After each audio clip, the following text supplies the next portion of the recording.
Who would like to recount what happened last game?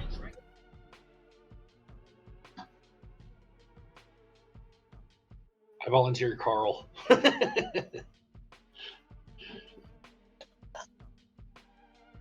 Oh.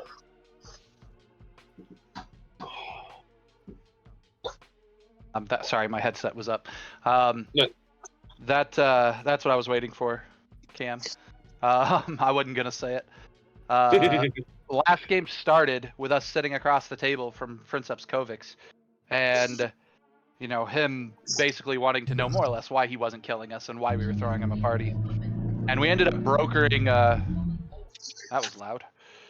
We ended up brokering a potential deal that we need to take to Mad Maggie, that would hopefully allow the two of them to ally in the fight against the demons, which restructures a lot of the Avernian politics, or restructures a lot of Avernian politics, and our party got to say they were involved in that.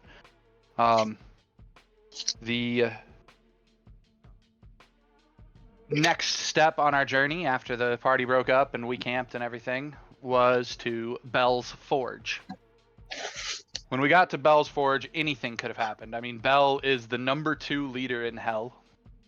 He is the previous leader of Hell. The dude is absolutely based on Christianity's Satan. Like, he's not a good dude.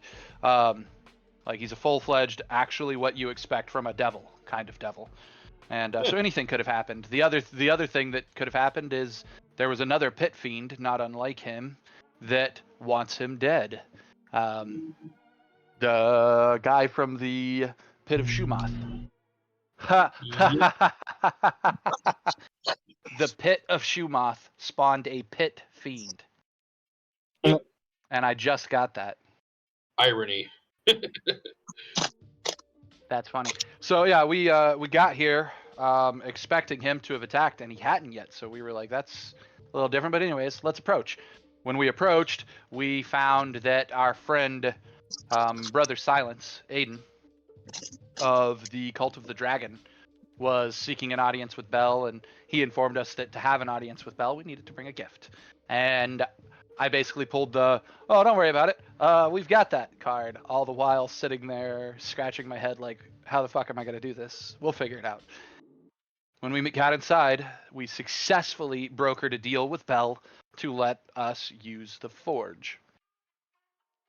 The deal being granting him access to the divine favor of gods. From a mechanical standpoint, that's not that powerful for a character like him, but from a roleplay standpoint, like, that's a fairly powerful trade, I would imagine. So now Boston has this whole flaw that every time he uses his divine flavor, he's got to roll a percentage chance that he might not have access to it at that time because Bell is using it. Either way, the deal passed, and we were allowed access to the forge. Within the forge, we all worked together to craft... And Bell's deal was that so long as any weapon forged there was not to be used, or could not be used against him. Is that still Gilly's side? That extra sound is coming through? I even turned my... No, that wasn't me. Oh. I can hear the extra sound coming through, but that's not me. Weird, okay. Well, I'm on Discord now, so if it happens again, I'll see who pops up. But I agreed to the deal and then had a laugh to myself about how I wasn't worried about that. As much as I planned on using the forge to help us craft a couple of magic items that I had been working on, I wasn't here to make a weapon. I'm going to use the energy of the forge to hone some of our leveling items. That is to say, basically make crafting checks on them so that I can say they've been touched by the powers of the forge come next time I try to craft them and power them up. But no weapon is actually being forged here. And so I was like, that's fine. Now, what the party didn't know and what Bell doesn't know is what I actually came here to craft. And it is not a weapon, but depending on how you want to phrase it, a quill. and the quill is mightier than the sword anyways. True. So on our journey here, when we were at the Pit of Shumath, the Yugoloth, is that what it is? Bazit? Was it Yugoloth? Was that Ultraloth? The Ultraloth showed us how to make homunculi, which is great. Boston was like, I am paying attention to this because Boston was born as a homunculi. So like, that's the heart of who he is. And he collected a fair amount of that green goo, not just enough to make everybody their own homunculus, because we all learned how to make our homunculi, which arguably, Jaime, that means all of us technically have a homunculi. Did those get added to our character sheets, our cohorts, homunculus? I think I only added it to yours because you specifically requested it. Ah, yeah, and I named mine Flubber. But yeah, so I mean, when that happened, we got enough for everybody to do it. But that was also the ingredient that I grabbed for that CR of that event was homunculus goo. And now that we're at the forge, I can go forth or move forward with the deal that I made with my warlock patron, which ultimately comes down to I plan on bringing the patron into our world. Now I have collected, and I have a whole lot of roleplay or justifications for how this is going to work long term, and I don't think he's going to wake up now, but this is where the forging of the body is going to happen.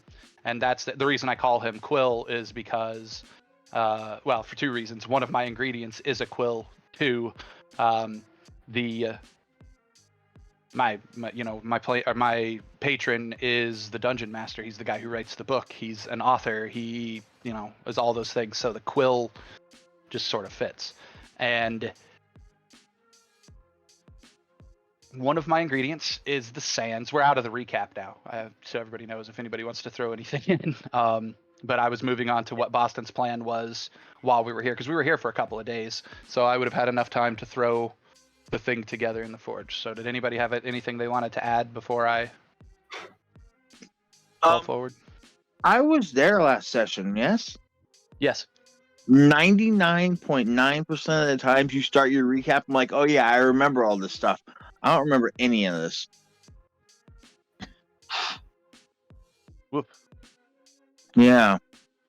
I must have been having a harder time last session than I thought I was. This was also a month ago, and normally we're 2 weeks apart, so... Fair.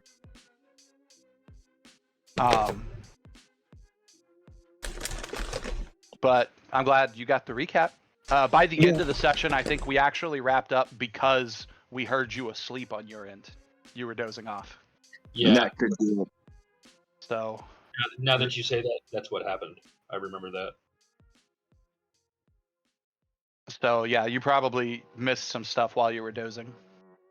Fair enough. But, what about, does Druzzl, Cam, you guys want to add anything? No, I'm good. Nothing that jumps out at me. Dungeon Master? Dungeon Master. Nope. Okay. So my deal with my patron was to make it a good story. What better story is there, in my opinion, personally? Like, I know nobody agrees with me, but my character takes it as fact. What better story is there than a meta story? And so, thusly pulling my patron into the world. When we were back at the River Styx, I was able to collect an entire bag. I was actually able to collect two. One for my magic item that I had crafted, but actual pile of ingredients of the sand from the River Styx. The idea of using that sand to craft the body of my patron is, first off, it's clay. It's from a river, so a body built from clay, when mortals are made from clay, there's synergy there. But the particular clay I chose is the clay of memory. The River Styx, the sand, contains the memories of every being that has ever lived and died. That includes gods, that includes devils, everything that's ever lived and then died is in there. Now, one can argue that since the river is controlled by the Raven Queen and where it flows to is technically the future, and she has access to that there's even an argument that can be made that that sand also contains the memories of those not yet born. But that's conjecture. So I'm going to use the forge basically to harden it into clay and to actual mold and make a body out of it. Now, we learned how to actually make the goo homunculi. I have leftover goo. I'm going to have a hollow canal within the body of this clay golem that is filled with the goo because we know how to animate the goo. Now, the goo is probably not strong enough to animate the body on its own, ergo the roleplay reasons to justify somehow it comes to life. But then I have a singular ingredient, something that's been in my inventory since we were level 3, which my inventory opens. So 7 levels now it's been hanging out in here. And where's it at? The Mighty Quill. The Mighty Quill Gloomscribe was my original leveling item, and it was based on my Warlock Pact. And when my Warlock Pact died, or changed, it died, and I got a new leveling item. The whole idea of Gloomscribe is that it was a sentient quill that was the Raven Queen. It was Death's own quill. So this quill technically knew the names of anyone that had ever died and anyone that had ever lived, obviously by the same denotation, and knew their stories because it's the pen that wrote their stories.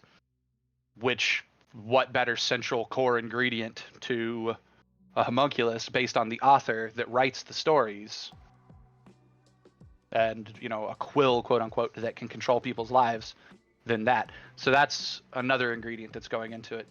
So basically, while everyone's sleeping in the like 4 days that we worked out last time that we're here, 4 or 5 days, whenever everybody else is asleep, I'm working on this project, Jaime. Okay. So I don't know if you need me to... I mean, that's one of the ultimate goals of my character is bringing this thing into life, so I don't know if there needs to be I need to roll a percentile or a crafting check or an arcana check to see what inevitably goes wrong, because I'm willing to bet I don't successfully summon him right now, because that's going to take a lot more power than probably the forge can give me.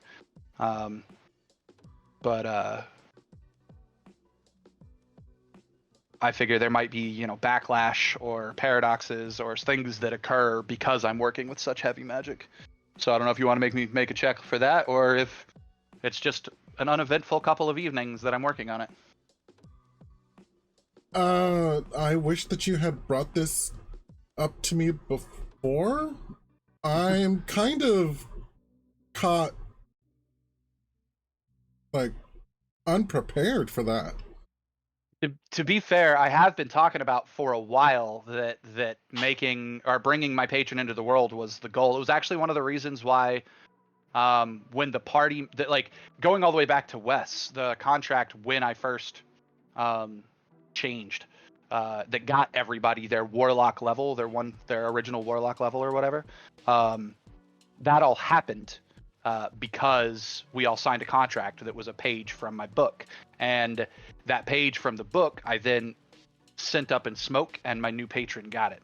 And then when you and I had our private moment, I asked you if the last page of the book had returned and if I could see his name, because under the original plan, I would have been able to see my patron's name, and then I would have known what to name my homunculus.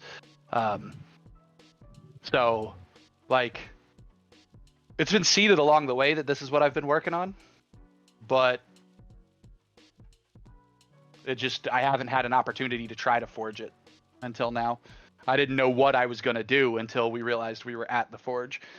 And then when you said, you know, no pen can be turned against, or no weapon can be turned against me, that's when I messaged you and said I was creating a quill, not a weapon.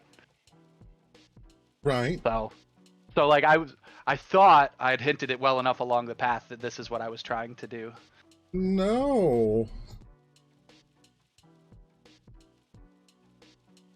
Oh no. That's also why I created the opportunities for people to have noticed that I was telling lies and whatnot, but nobody ever asked.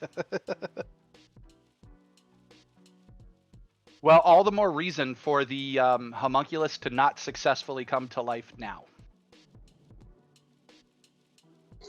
Sproul, I never asked if you were telling me lies because I just generally assume that 75% of the time you are. Yeah. Yes, kind of. but in game, you guys realized that I had something I wasn't telling you. There was like 2 members of the party that realized I had something I wasn't telling you, and I like gave the party a chance to ask about it, about why I wanted to come to the forge. It wasn't just for your guys' items, and everybody was just like, no, like it's just Boston keeps secrets. That's just the way it is. And I was like, okay, Yeah. fine. So that's on you guys. I created the roleplay moment.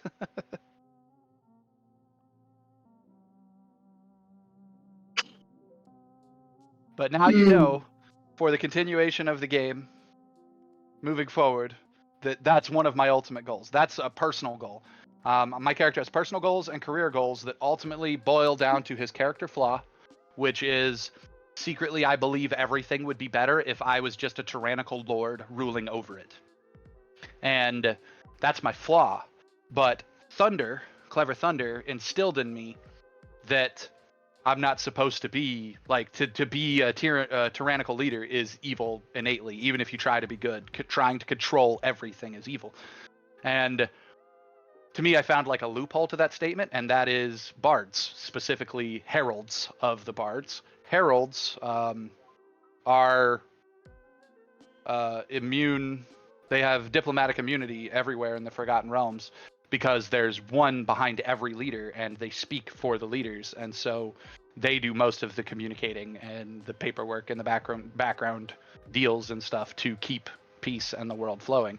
And Boston basically realized I don't ever have to worry about getting power if I make sure that I'm standing with someone more powerful than me.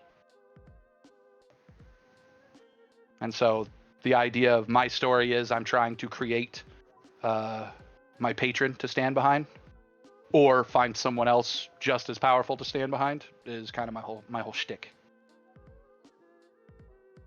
It's the same reason why my character worships Gurk and accepts that he's a god. Yeah, that makes a lot more sense. Fair enough. And I imagine because of my patron being who he is, my patron at least knows all this. The book knows all this. It's all part of the story that he's seeing be written. So yeah, like I said, maybe he doesn't activate right now, but should I roll to see if there's some seat of my pants, or seat of my GM's pants things that occur, or Give me percentile. okay. Oops, I do not want to roll 4 percentile. I kind of wished I'd have dropped that in the tower so only you could see it, but that's okay.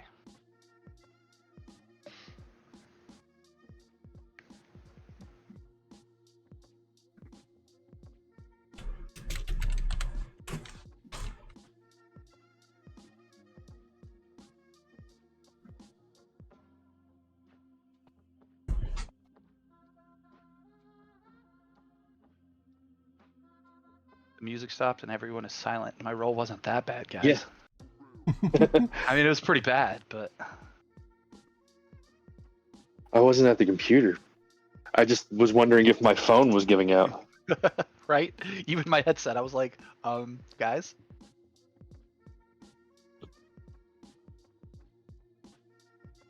Okay. So you're trying to infuse or you try and infuse something into the homunculus body, like the will, the essence of your patron, and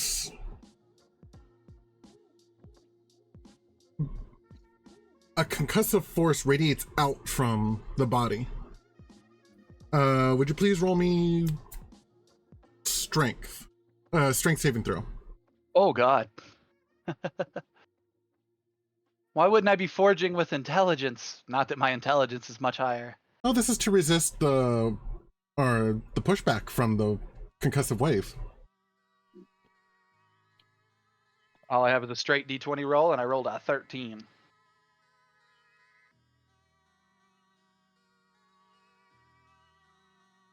I imagine I just got thrown across the room and smacked into the chest of one of the giants. Yep, you sure did, actually. The giant looks down at you.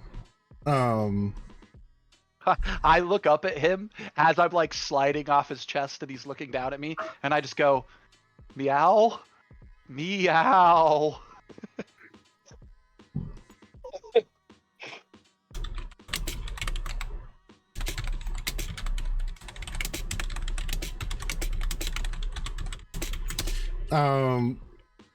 So,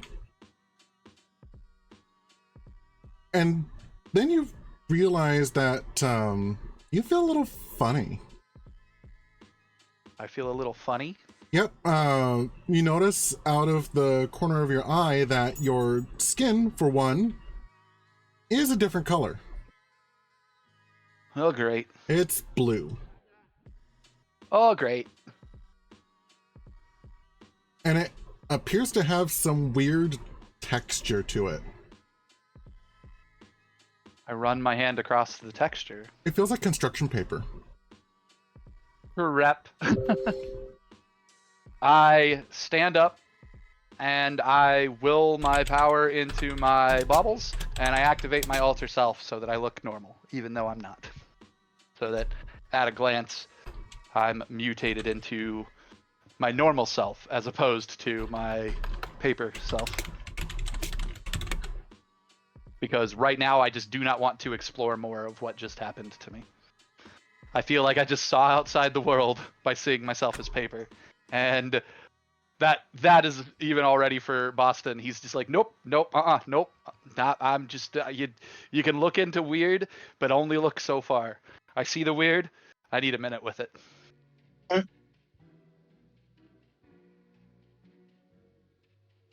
It's part of being a great old one warlock, is that the whole point is we serve beings like Cthulhu. And the longer you serve beings like that, the crazier you get. Boston sees the road to crazy and he's like, door closed. Let me just shut that. Okay. How are the giants reacting to seeing a paper cat? Very confused. Like, it's obviously not the strangest thing that they've seen, but Probably the strangest they've seen all day. Is Bell present in the forge right now? Did he see this? Bell is present in the forge. And he seems amused.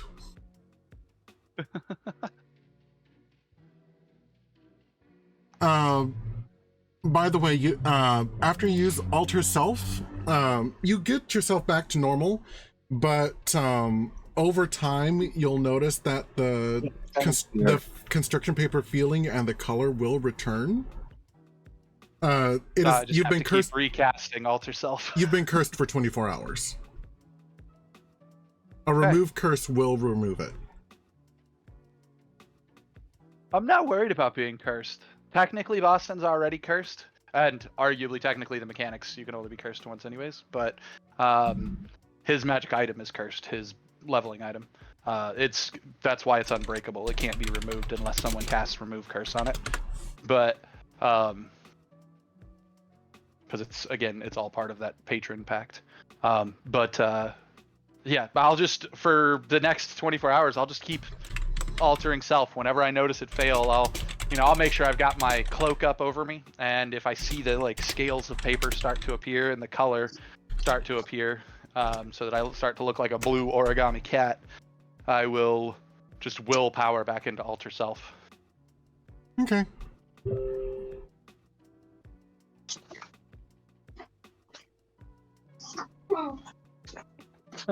And as everyone wakes from that night because they heard the explosion, they see normal me and my book just ruffling at me. And me just shaking my head like, yeah, yeah, yeah.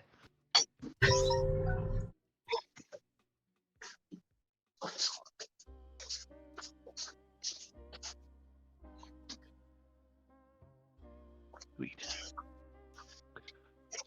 Okay. Then lastly, across the week, I need to make 4 Arcana checks on willing power and using the forge to hone our leveling items. Just to see, from a mechanical standpoint, how well I do. So, firstly, is Gurk. Gurk's leveling item is currently his Misty Step dagger. My plan is to replace the handle of the dagger with the ingredient I chose, which is a broken fang of Tiamat that we've had since the bathhouse. I'm going to replace create a dragon bone, a dragon tooth handle for it. And that's going to affect what mechanics it gets later, but here's the Arcana check to successfully mold the handle onto it. Oh, arguably that should also be all of my crafting checks with those guys are with advantage, or have been so far, because of my aid another from my imp. Why don't you use your compatriots to aid another, since it's their items? Technically, they already gave me the aid another in that they have reduced the time it takes to craft the things. Because we did it as following the downtime rules last time. But it's up to you. If I'm able to use them, I absolutely will.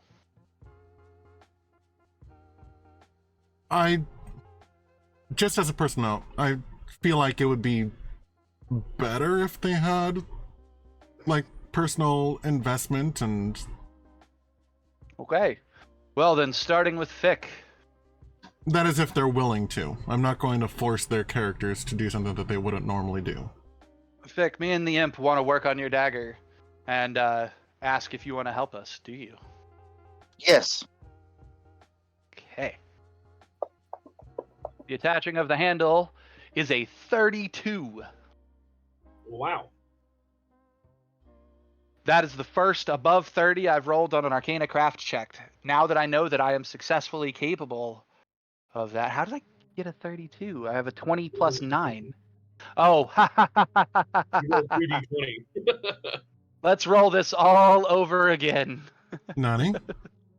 I didn't roll. I rolled 2d20 for my roll, but it didn't roll with advantage. It added the Oh my two rolls goodness. together. Okay, one more time. Oh A 12. no. Well, at least I didn't break it. I forgot to give you inspiration for your recalling of the last session, so inspiration. An 18. At least I didn't break it. Where did I? I set like my the pen? first roll better. You like the what? The first roll, the 32. Right? Yeah, me too. I was really confused. All right. Keith, Yes. I have some interesting ingredients I would like to use to enhance the power of your hammer. It's a wonderful hammer you have, but I think since, I didn't have any say in the crafting of yours in game, the wonderful hammer you have, I would like the chance to see if I can unlock its greater potential. Would you be okay with this? It's not going to hurt the hammer, right? It might change its appearance a little because of unlocking of magical powers and things within its inner nature, as well as, the ingredients that are going to be added. And I gesture broadly over at the new handle on Kirk's dagger. But no, I don't suspect it will actually hurt it. Well, that'd be okay then. I'm going to hand you the hammer, but the button's on. Rude. You brushed the button on accident as you let go. If I'm wielding it in my hand, it's always on. Because only dwarves can move it. Oh. It's an immovable rod with all the stats of an immovable rod, except the limitation that any dwarf can move it. Oh, okay. Which is why, technically, unless he throws it, Like, he You doesn't just even leave it on. realize that it's on. He just hands you the hammer. and I see a very cartoon moment where I'm like, thanks, and I turned, and I'm like, that's lighter than I thought. Like, I'm holding it in the air at the exact same level you handed it to me at, and I'm like, weird. And I go to walk with it, and it just doesn't move. Your whole arm moves just. and just yanks me backwards. Like, what the fuck? Yeah. Oh, sorry Okay. about that. No. I could probably work on it right here, but it'd be better at the forge. Your choice. I'm gonna reach out and turn it off. Dunk. I can imagine it drops to the floor. I only have a strength of 10, so like I can lift it, but I struggle with it.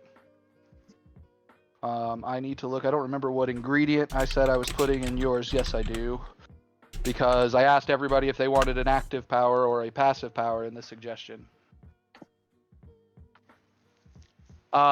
Yes, more or less. They are not. Basically, GM, I asked everybody if they wanted an active or a passive ability, except Cam, because you and I had already kind of discussed something that would work for him, and his is, fucking 6 months ago. So I don't even know if you remember, but the I one don't. I have you the and memory I, of a goldfish. fair enough. The one you and I had already discussed for Cam's was an active power. Keith wanted an active power, and Girk stated since it already had an active power, he wanted it to have a passive ability. Word. So I do have a vague idea of what I wanted them all to be. That's what I wanted to talk to you about, but I never, like I said, I wasn't able to because of the death in the family. So I can spoil here what I'm trying to make each one do if you would like me to, or you and I can discuss it later. We can discuss it later. Okay. Honestly, the only reason why I was asking was so I can describe their updated appearances. Well, like I said, the dagger has been given a dragon tooth handle, Okay. because I didn't see, like, the blade had already been, because I even made that sketch way back when, the blade has been replaced or reforged as a silvered blade, and there's like flecks of silver in it already. That was part of its first upgrade. So replacing the handle is the thing that made the most sense for Gurks. Especially to get a passive ability out of it, based on, and I haven't picked what that passive ability is yet, for the record, Jaime. Something to do with draconic resistances or dragon-related things, but or divine-related things, because a dragon tooth, it's not just a dragon tooth, it's a Tiamat tooth. So I hadn't really nailed down what I wanted to do for Gurks. That's what the hammer's for. Well done. You get an inspiration. As for Keith's item, he hands me the hammer and I go to work at the forge. Keith's hammer is originally a femur bone from a giant monster of some type, and the head of the hammer is like the knuckle. And his weapon is a warhammer, so like that's a decent sized femur bone. My ingredient of choice is spines from a spine devil, and one of the things was basically to make it look more like a pick hammer, so it's a hammer on one side and a pick on the other. But there are at least 8 spines going into it, and these spines, the interesting thing is I have it listed as devil spines in my ingredients, and I knew that meant spine devil spines, like porcupine quills, but at the same time I suddenly had this visual of, no, I actually cut one of the creature's spines out, and the quills are attached to said spine. So I had this idea of running the spine down the handle of the hammer or something like that. I don't really know. So if you've got a visual description for it, feel free. But the idea is to give him an active power involving the spine devil spines and what spine devils can do with their spines. So are you going to help me work on it, Keith? Yeah. Okay. Advantage. Arcana. Gee whiz. Goodness. My dice don't like me today. Apparently not. Change their color quick. Did you break his hammer? I mean, what matters is I didn't fail it. It would take I didn't nat one it. That would probably cause problems for the existing magic of the item. I had texted Jaime a couple, or like 2 weeks ago or a week ago, about an idea that I had that basically I roll an Arcana check, and if I nat 20, it counts as 2 successes, and if I fail, maybe it takes a success away. I don't know, or 3 successes if I nat 20. Otherwise, a successful check just counts as 1 success, and I have to have a grand total of 5 to evolve the item. Meaning some weapons will do really well today, other ones will not. So far, if that's counted as a basic success. I didn't put since these items are supposed to level for us, I didn't factor in that decision that there would be an unsuccessful roll. Like it's either a fail, a pass, or a critical. And the fail would be a nat 1. Was how I sort of visualized it, but since these are supposed to level for us. But it's up to GM. Does that count as a 1 check mark on having succeeded at trying to craft this? Yes. So both of yours guys has got 1 point towards the evolution of your weapon. And that's fine. Jaime, do you have a description change for the appearance of his weapon?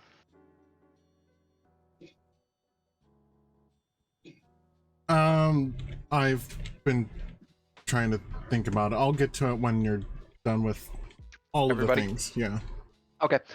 Cam, your hammer, or your blade, I suggest that I really want to be careful using it down here, and that really, other than maybe sharpening it or honing it like you would any blade, which in this case, because it's wood, even though it's ironwood, would probably blacken in the forge. But other than that, like this is just a basic. I'm trying to sharpen and hone it for you, and out of game, feel free to say no for your weapon being worked on here if you do not want it to touch the fires of hell. It just means that yours doesn't get worked on here. You miss the chance at a check mark. But I do tell you that I feel when we get back to the obelisk, I think I have a better chance of willing energy into your weapon. So it's up to you if you want me to work on it at all here, and if you want to help me. And Boston is just straight up with you about it. Since you guys together were the catalyst for leveling everybody's weapons last time. Yeah. So do you trust him enough to let him try something here, or? I almost want to ask. I almost kind of want to feel how the sword feels about it. You have a Does that roll sentient like- blade. It responds Yep. with emotions, as far as I know. But my advice to you would be to ask Jaime and roll an insight check. Can I do that, Jaime? Go ahead. Insight.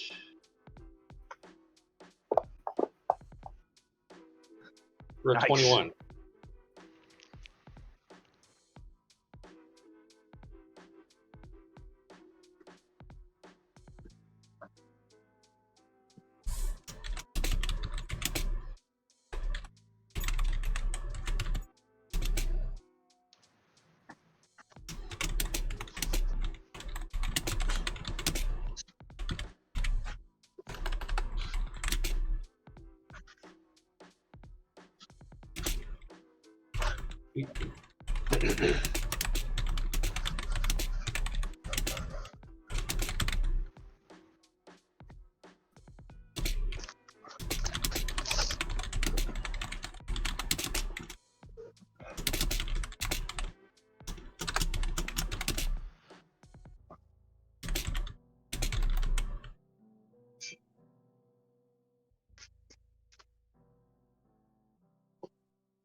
The scimitar is spoken, and it doesn't. And it doesn't what? It doesn't want to be tainted by the fires here. Okay. Then yeah, cool. We won't push it. For yours. And then as for mine is me and myself. I am going to... Mine will get advantage from the imp.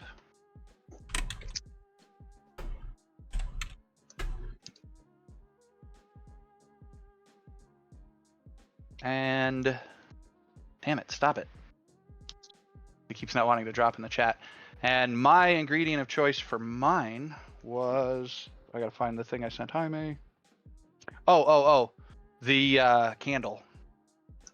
Elminster's candle, because the amount of magic that candle had observed.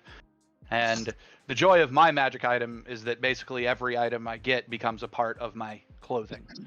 So, I am... Yeah, just gonna try to magically... What would I do? Oh, well, I guess my base form, if you take all the turn all the magic off on my gear, is a pair of cuffs and a collar.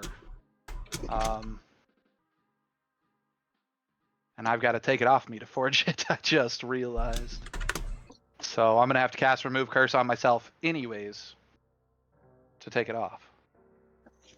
Womp womp. I'm going to ask the book how it feels about this. About you having to remove curse and removing the item from yourself? Specifically removing the collar, because the collar is my pact with him. So removing the collar, arguably from a non-mechanical but roleplay perspective, while it's off, I don't have access to my Warlock Pact. Or I've pissed my patron off enough that he basically withdraws the power, because the whole idea is that, like, I'm a cat. I was a familiar, so it's my actual collar. It says when all is wheeled off, it's a single band, and on the front of it, it says there's just a pendant that says BB. And that's how Ace drew it, actually.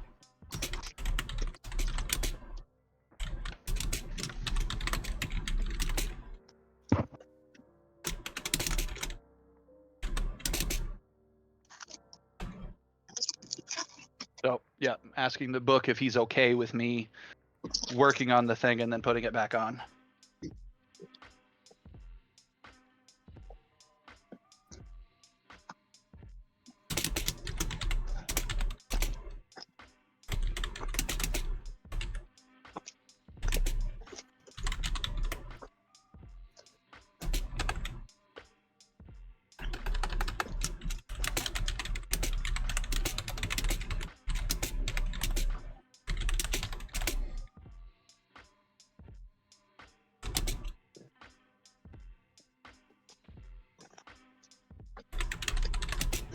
I assume when it goes silent, Jaime's typing.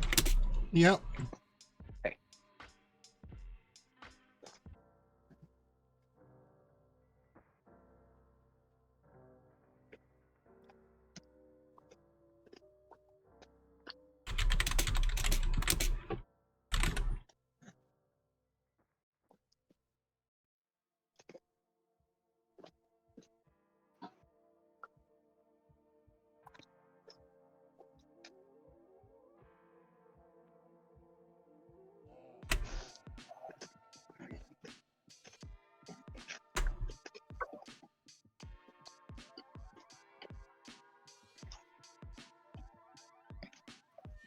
Agreed. All right, I have to think about how I want to word this, but I even know exactly how I do mine with the crafting.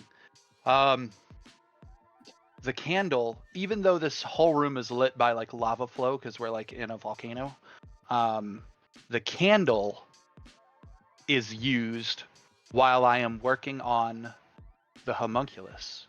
And for the duration of time that I'm working on the homunculus body for my patron, I strap the collar to it.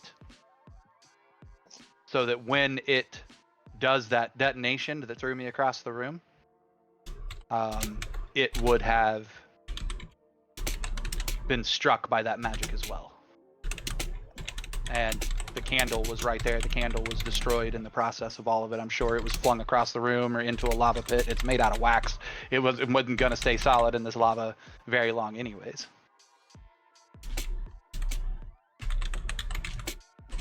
So. All right, maybe my craft check for buy item will be good. Of course it is. Oh, jeez. Those are 2 great dice. Both of them were.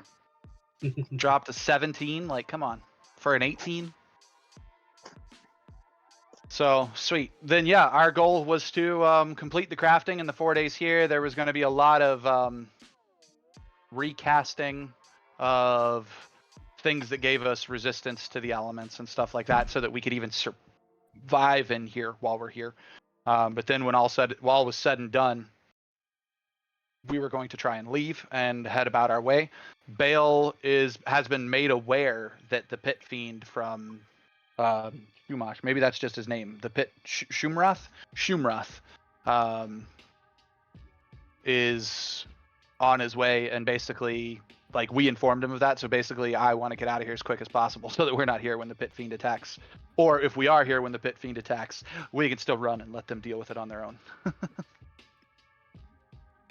Okay.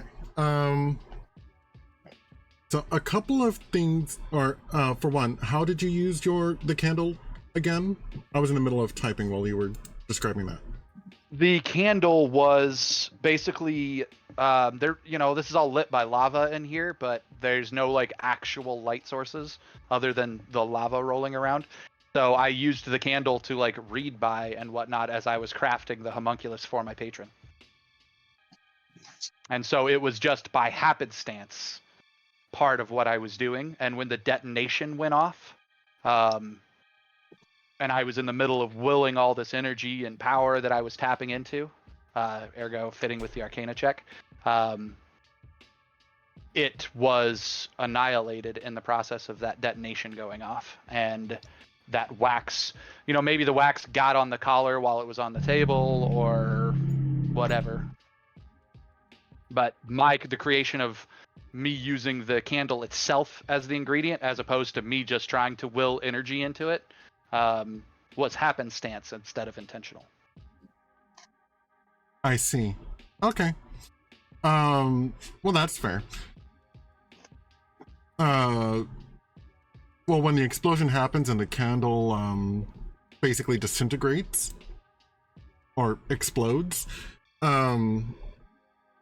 the bat that's been following you, you've never seen a bat look offended, like straight up offended before today.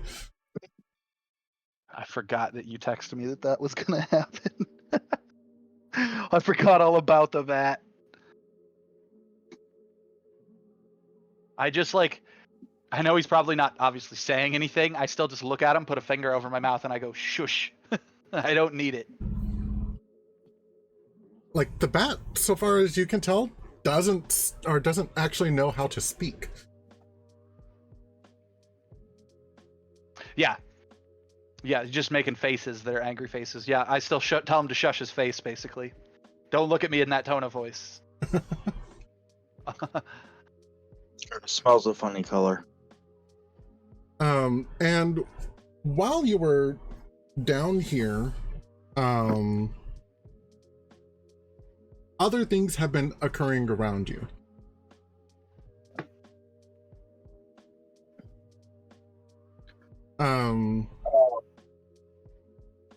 Other things have been occurring around you. For one,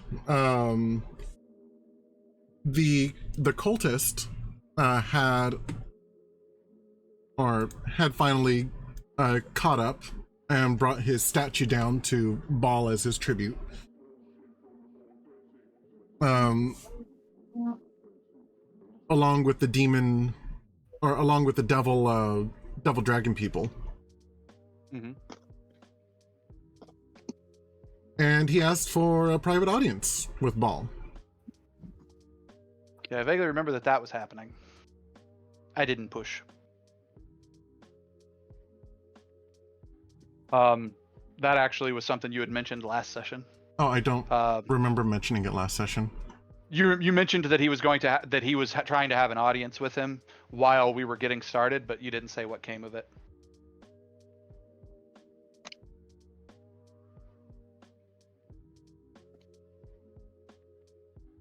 Fair enough. I vaguely remember mentioning to the party that the implications of the leader of the newly reformed Church of the Dragon being down here must be that Tiamat is trying to have some sort of audience with this guy.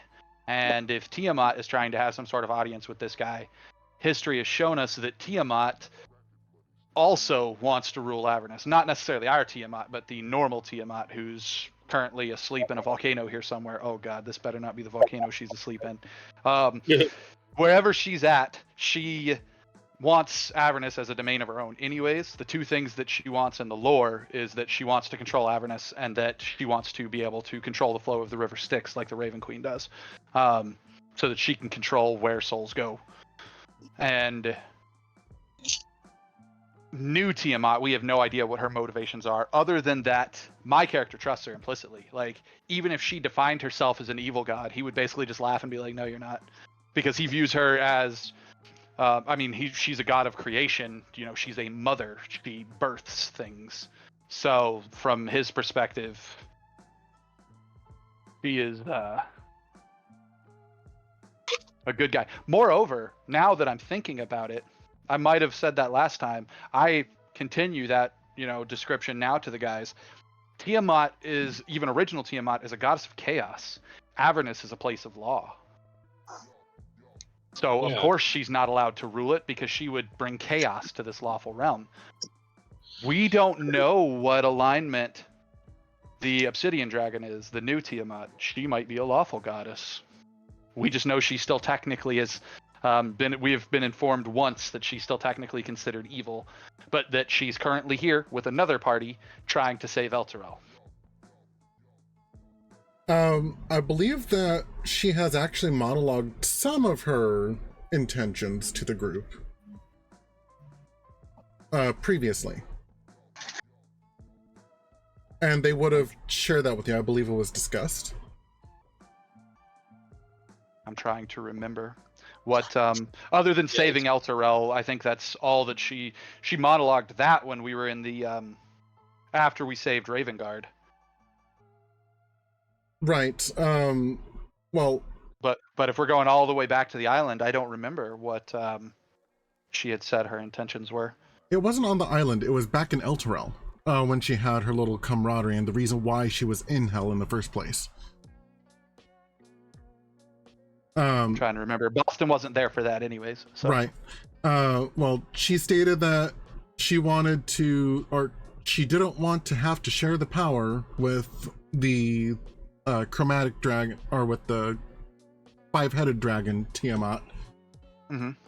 For one, that now that she knows that her other aspect is was crafted, she wanted to bring to light the cruel, or the truly cruel nature of Bahamut and make a different aspect of him and have him imprisoned here. Right. Yeah, she wants to reveal that Bahamut's a tyrant.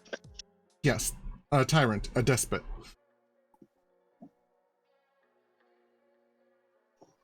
And I do remember, since I was playing Rowan at the time, I do remember her asking where Boston was, and everybody being like, he didn't come with us.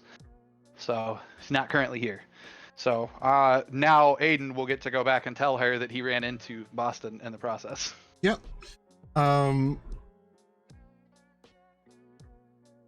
But yeah, she fully intends to return to the material plane, but she basically wants to use the Tiamat's domain once she has been, once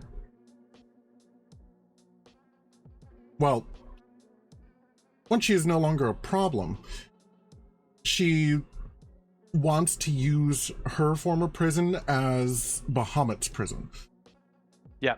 So that explains, frankly, what this guy is trying to talk to Bell about, because Bell, being the second, being Zariel's right-hand man, Bell can, if not grant him access to Tiamat's prison, can at least, that's basically the top of the food chain until, Zariel herself. So that's who you want to talk to about, one, making use of the prison, two, dealing with the prisoner that is Tiamat. She's got her own machinations. Boston is about staying out of that business, personally. I don't know about the rest of the party.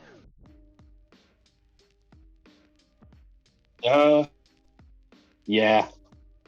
Tiamat owes us a favor, and as far as I'm concerned, the more powerful she can get, the more powerful that favor will be. Because we set her on the path for power, I suppose. So we're not going to ask her for a donut then?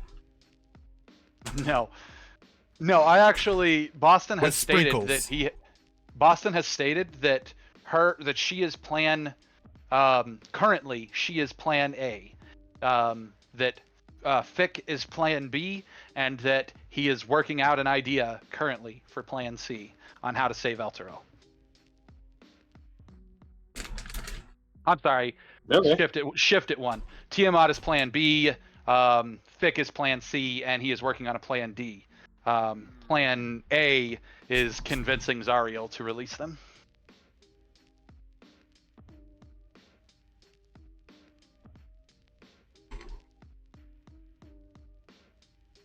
So, which is why he wants the sword. Fair enough. Which is why he thinks he wants the sword. He actually doesn't want the sword at all. But if he can get his hands on the sword, he knows that the sword is still, quote unquote, from Lulu. The sword is still, quote unquote, a good item, and so that hopefully whatever's in there he can use to help either redirect Zariel, or as the party, we're level 10 now. The party is getting used to Boston. They know very well that without him saying it, that when he gets there, he's going to offer to be her voice the same way he's offered to be Tiamat's voice, and the Kovic's voice, and everybody else's. We know this. Yep. Like, Boston's search for power, he's going to do everything shy of outright betraying the party to switch sides by the time we get to Zariel. So that he can be a voice of reason in that dark camp, so to speak. Either Because way. that's... Yeah, go ahead. Sorry. Go ahead and finish your thought. Oh, I was just saying that, because she's the most powerful, again, going back to his flaw and everything, like, she's the most powerful being that we're currently aware of. Fair other enough. than my patron. Fair enough. But when Aiden leaves, only the upper part of his face is covered by the mask. There is a smile on his face. He is confident that he got the information that he needed. So he and the Alabosh, or Alaboshite, is that what they are? Shit. I knew it till you said that.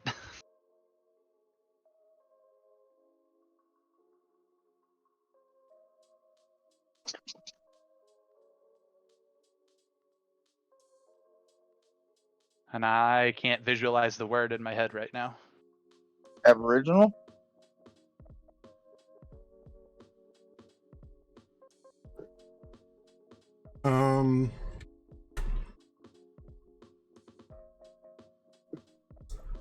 Abishai. Abishai. Yeah, other than the ones that were with him, we've only encountered one of them, and it was a white one. Yep, and the ones that were traveling with him and helping bring the statue here were red. Yep. Okay. Ooh, which means if they're anything like their dragon lineage, like the white one was savage, that makes sense. The red ones are the most conniving. But that also sort of alludes to what business he's here on. There's some underhanded dealings potentially going on.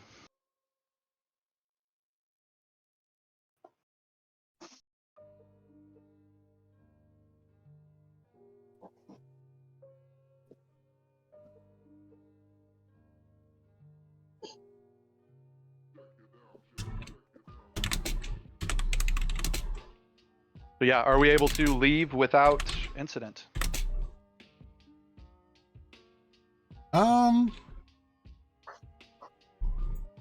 Let's see. How many days would you say that you stayed on the forge? So when as of last session, it was everything that we needed to do mechanically we could do within 4 days, and then it was up to you as a GM if that was increased to 5 or 6 days or whatever, based upon the leveling items, the work on the leveling items. Okay, and you had 2 days left on the coin or on the engine, right? Yes, which we would have done as we needed to cut it. No, we did cut it. We Okay. got a whole new yeah. We were good on that. Okay. And I'm assuming you didn't refuel it while you were down here. No, because there would have been no point to. Right.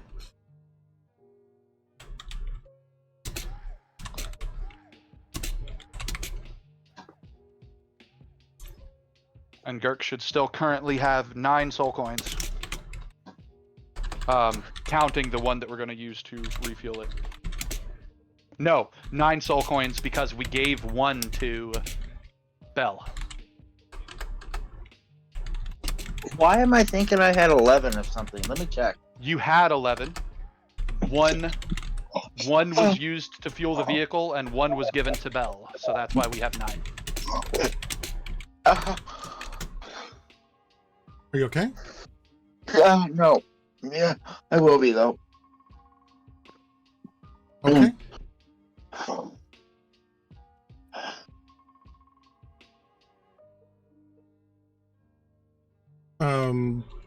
On the second day that, or on the second day of you forging,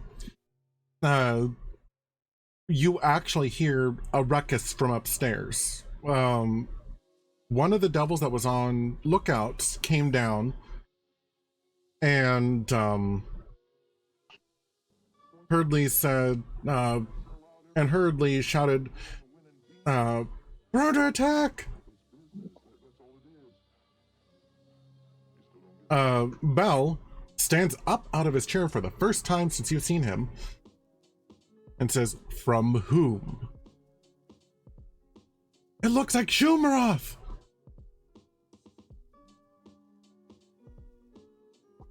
I just go, called it, and get back to work. Who released that fool? I'm not sure. Regardless, it's of no import. He steps off of his floating chair and walks up the stairs.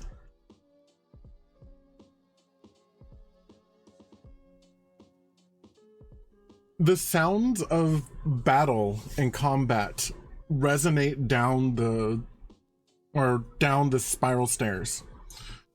The giants that are occupying the forge with you just continue along with their work. After about an hour, things go silent. You hear steady footsteps coming back down the stairs as Ball reemerges. And then goes back onto his chair.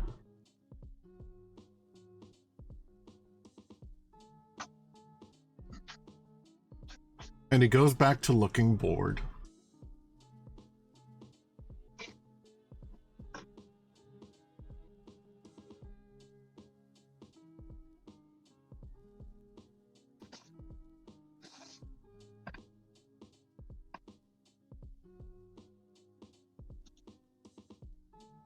Other than that, no other conflict. Okay.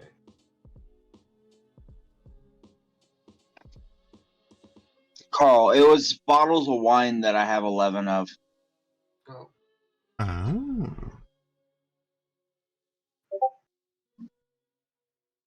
Oh, Carl's having a problem with his mic. so I see.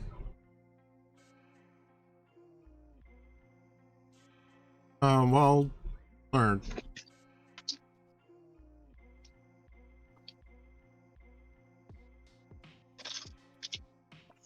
Let's see. Can you still hear us, Haas? Okay. Oh, I think he's gonna disconnect. Yep, there he is. He's gonna try disconnecting and reconnecting.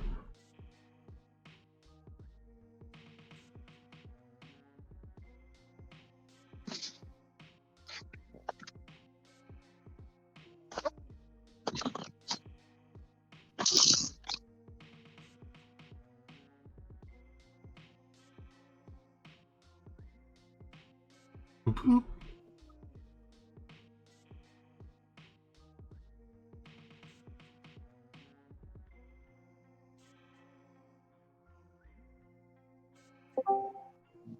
Can you hear me now? Affirmative. No. I had to close Discord entirely and reopen to get it to hear my mic. Oh, Wow. that's silly. Yeah, that was a little annoying. I was trying to say there for a while. I don't know what all got said while I was rebooting the program, but I was trying to say there for a while. When the fight was going on, I was trying to tell Girk to use his stealth and go upstairs and not only watch the fight to report back, but to see if there's anything worth snagging. Like, it was a perfect time for a rogue. That'll work. Sounds like a good plan. Let me roll my stealth. Okay. I even suggest Gilwyn doing his stealth spider. Oh, yeah, so we can do pass without trace. Yeah, I can do that. Yeah, do that. That gives me a plus 22 to my stealth roll. So bad guy. That's gross. Bad guy walks up the stairs. Everyone is still working. I suggest that they do this. I feel like since there's people down here, Gilwyn, you might also want to be careful that you're not spotted casting a spell, because who knows what they're going to think. Now, that said, we've been flinging magic while we're crafting, so they might think it's just part of the crafting, but you never know. Right. I have to roll stealth before I cast a stealth spell.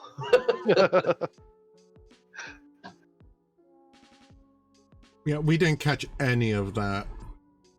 I did.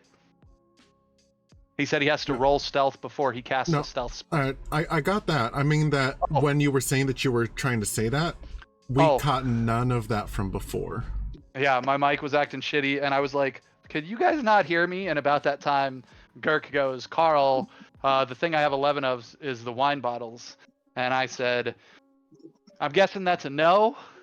And there was nothing. So that's when I typed in chat, yeah, you guys can't hear me. Yeah. Wow. So are you going to cast pass without trace? Yes. Okay. Yes. I can do it. I think I can do it on you. Are you going to roll stealth first? No, it's, oh, can you? I thought it was you cast it and anything within, any ally within 30 feet of you gets the plus 10. I see it, yeah.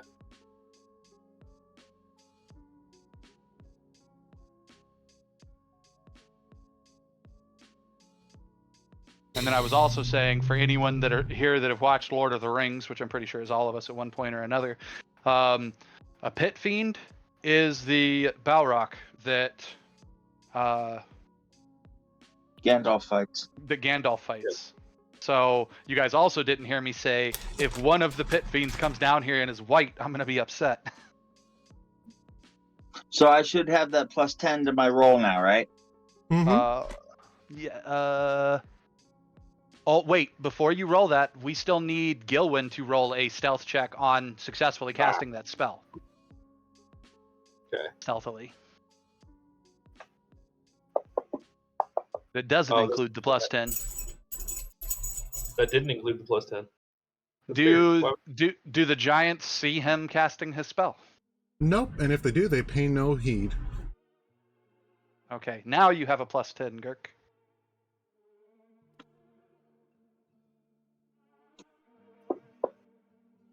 And nat 20.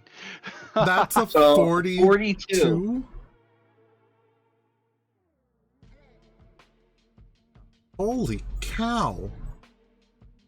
And for the record, Girk, just so you know, since the effect for Pass Without Trace didn't go on you, where that 0 is in the bottom left corner, you can actually type a 10 right there before you roll it, and then that 10 would be applied. Ah. Just so you know. But yeah, I'm so gonna take the 42. nat 20. That's his highest stealth roll all game. The That's the previous was. highest- I what's think that's the highest skill roll you can get. Without guidance. Yeah, without guidance, and arguably he could have been guided too. Yeah. And actually, Bardic I could have Bardic inspired him. Yeah. So he could have added a D6 and a D4 to that. Which gave it a Jeez, potential I of don't But right 52 now, if you even did that. gods can't see me. He's Well- hiding from the very universe. I mean, you hid from Tiamat with like a 31. So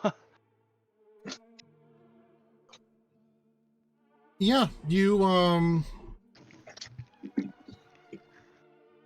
so you pass without trace. You become one with the shadows. You make your way up the circular staircase. And Jaime? Yes. I think with a 42, I think the shadows become one with me. Yeah. We'll Yeah, I get see to him just that. casually sitting on Ball's shoulder, and Ball Anyway. not even realizing he's there. well, you wouldn't want to be sitting on his shoulder in the middle of the battlefield. Anyways, the point is you're successfully stealthed. Jaime's describing up the round stairs. Up the round stairs and through the winding passageways. The closer or the further up you get, the louder the sound of battle becomes. Eventually, you're opened up to a battlefield where two different forces of devils are going head to head against one another. The forces that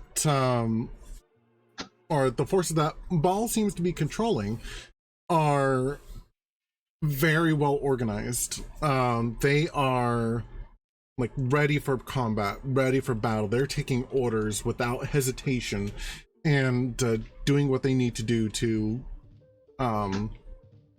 basically outmaneuver the other forces. Shumroth's forces are very are the other side of this coin. They're disorganized, they're sloppy, they are little more than savages at this point. Shumroth is just shouting, kill, kill, kill. I'll have my revenge.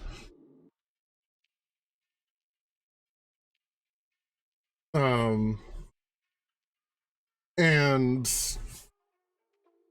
it doesn't take longer than an hour for the forces to be routed. And towards the end of that, Bell actually makes his way wading through the battle directly towards Shumroth. As soon as he gets within 20 feet of Shumroth notices him and flees. Of course he does. I don't have a way to psychically communicate all this, unfortunately. Nope. You just get to tell us when you come back. Yep. Bell does not give chase, but when he turns around, he looks upset. Like he is not pleased, whether it's he was unpleased that he wasn't able to engage in combat, or unpleased at the fact that Shumroth is out again. It's hard to tell. It's probably a little both.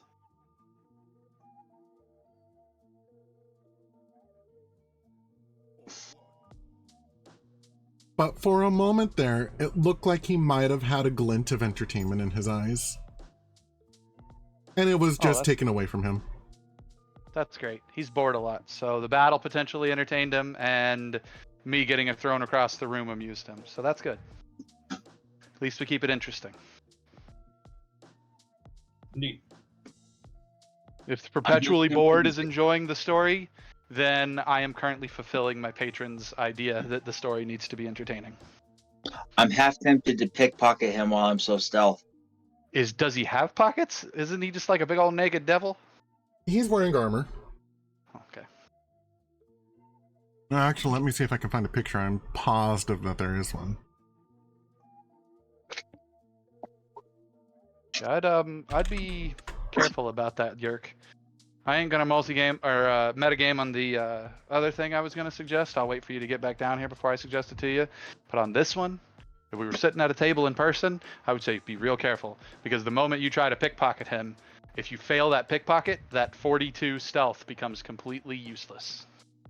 Yeah, I know, but I have a pretty decent to my pickpocket. And your head joins his belt. Oh, and your head joins his belt. Ooh, yeah, that might not be good.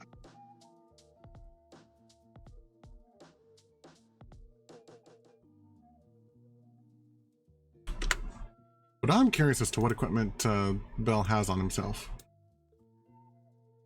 Do you have stats for Bell? I do. Oh, that's awesome. 5e doesn't give us stats on a lot of the most powerful beings in the world.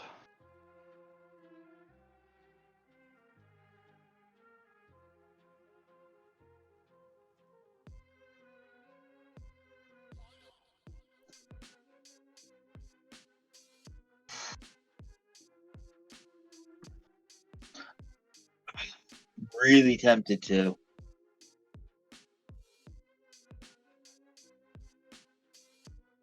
But I really don't want to end up on his belt.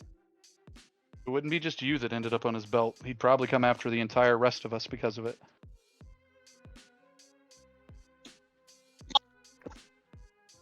Very likely, in fact.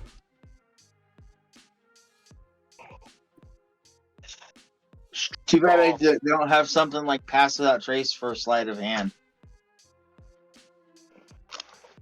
I think one of the expansion books kind of does, but that's one of the heist stories.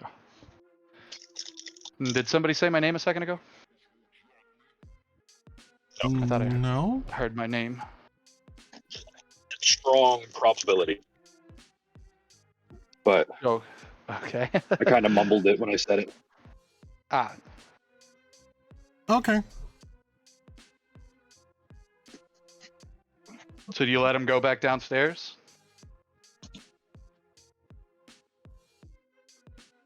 Who, me? No, Mr. Girk. Yeah, I don't fuck with him.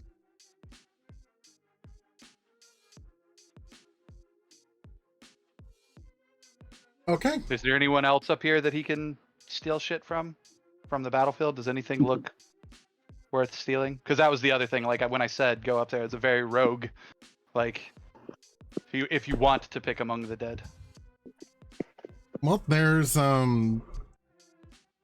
let's see, I think some of the fiends or I believe some of the fiends innately have like pitchforks and stuff.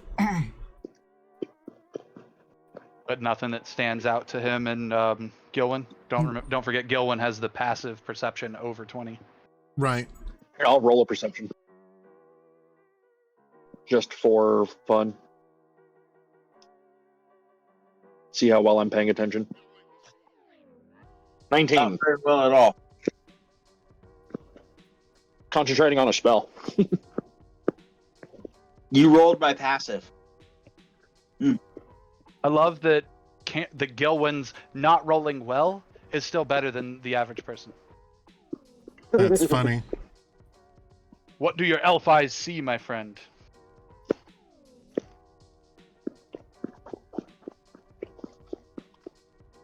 For my second Lord of the Rings reference in the last few minutes.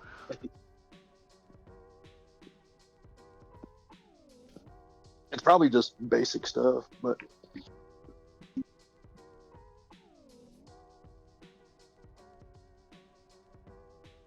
Okay. Yeah, just basic stuff. None of Bell's people are especially well equipped. They're just well organized and trained. The dude has a forge and his people don't get the good gear. I'm just saying that. that's kind of how tyrants operate.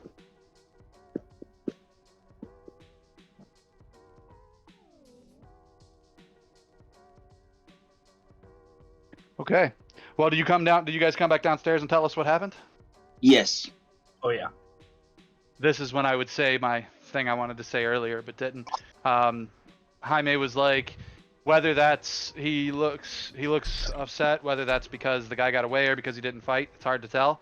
That would have been the perfect prompt for one of you guys to be like, I roll an insight check.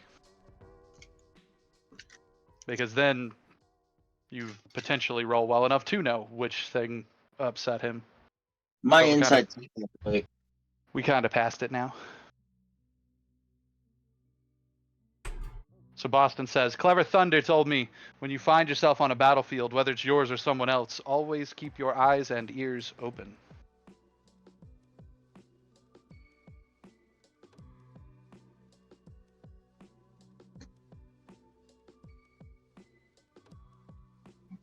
Alright, but other than that, no other major events happen while you're at the forge. Okay. Then yeah, after a few days, when we're done with everything we're working on, I unnecessarily politely say my farewells. Like, the level of, it's just like when we first approached him, and I approached with deference and respect, not because I'm scared of him because of how powerful he is, but because we're in his house. That's the same level of respect that I throw when we say our goodbyes.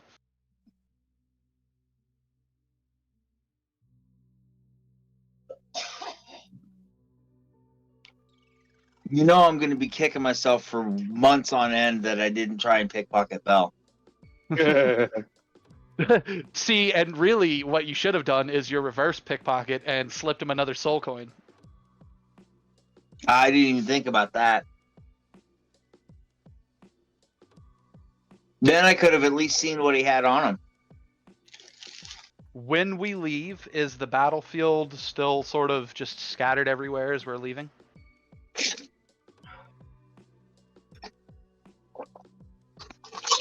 Yeah, or for the most part,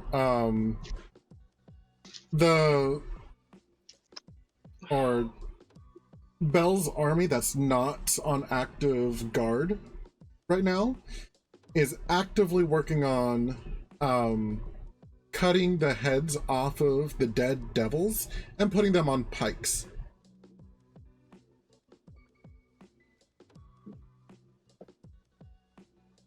And then dumping the bodies. I say to Girk and Cam, give me a hand. Cam, I need an aid another in the form of you probably turning into an animal of some type of hound or whatnot. But Girk, from you, I need a bardic inspiration. All right. And Druzzl, you can guide me, right? Maybe. Are you able to cast guidance? Maybe. 1 moment. Unfortunately, I don't have on my thing a list or like a checkbox for how many Points you have? bardic inspirations I have, but I haven't used any, so. Yeah, we'll have to add that for you. You have a number equal to your charisma modifier. Okay. Well, go ahead and have one. Sweet. I am not the best at this skill, but here's me making a non-optimized decision. As we're walking through out to our vehicle, I am going to roll an investigation check looking for, and I'm using investigation, not perception, because you're going to have to we're going to, have to kick bodies over as we're walking and whatnot. Coin purses or necklaces in the classic style that would have coins on them, and I'm curious if we can find more soul coins on this battlefield. There were devils out here. And the random devil, like our previous soul coins have come from random devils and shit that we've encountered. So it's very possible that there could be soul coins on this battlefield. And you guys did perception to check. I'm actually checking. I suck at investigation, but I get the aid another of having a hound with me in the form of Cam. And I get a D6 and a D4 of guidance if Druzzl gives it to me. Yeah, I'll give it to you.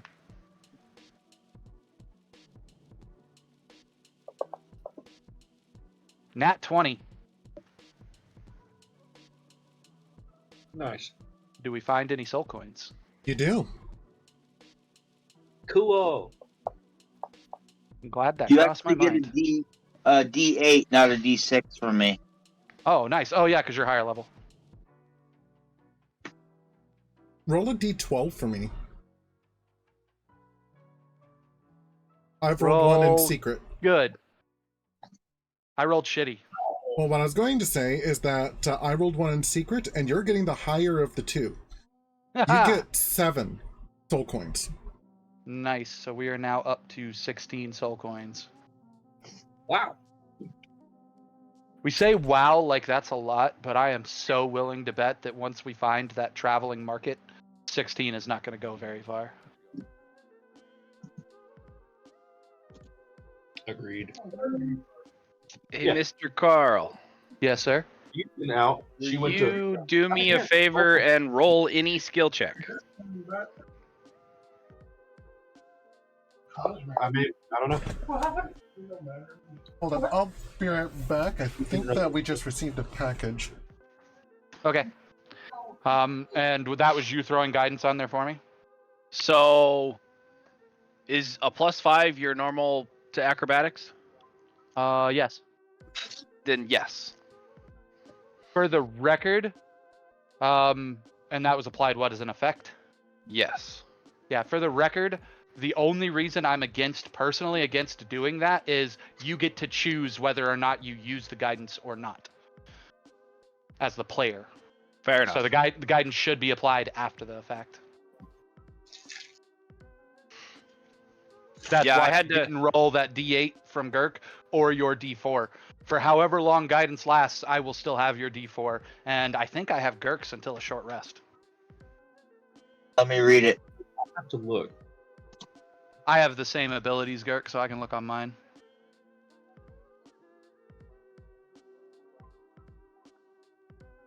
10 minutes. It's just a minute on an ability check your choice for guidance. So. Yep, so guidance is 1 minute, and bardic inspiration is 10 minutes.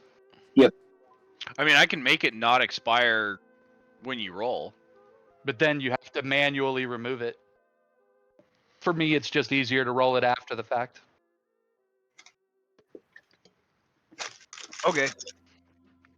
Personally.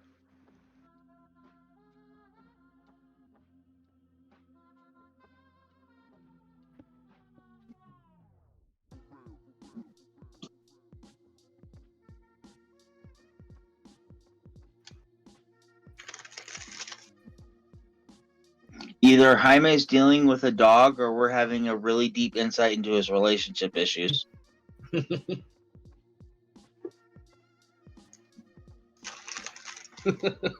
I wasn't gonna say it out loud, Girk.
And hopefully he can hear us. I don't know if he's done yet, but maybe he'll let us know so we can continue.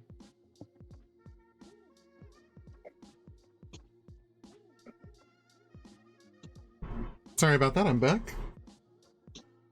Word. Yeah, collect the coins. I give them to Girks for his pouch, and we head to the vehicle. Next Sounds stop is... Atlantis. Well, we can either go back to the mirror and let the mirror know that the situation is dealt with and the river is blocked up. Well, that's what we need to do, because he is supposed to tell us then how to free the pit demon. Or not the pit demon, but the guy at the obelisk, the gorilla, the demon gorilla. I can't remember what they're called. Was that the Bulazao? I believe so. Our other option and other stop that we need to make is back all the way back at Mad Maggie's. So, party, your call. Which one's on the way? Or Magic Mirror. Did you say which one's on the way? Yeah. Both and neither. The dimensions of hell change as we go, which is why we have the devil as have a devil as the navigator.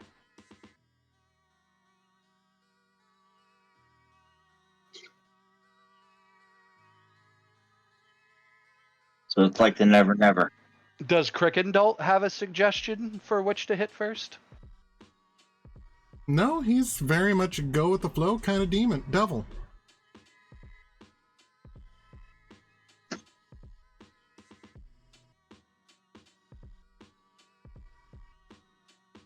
Who's driving?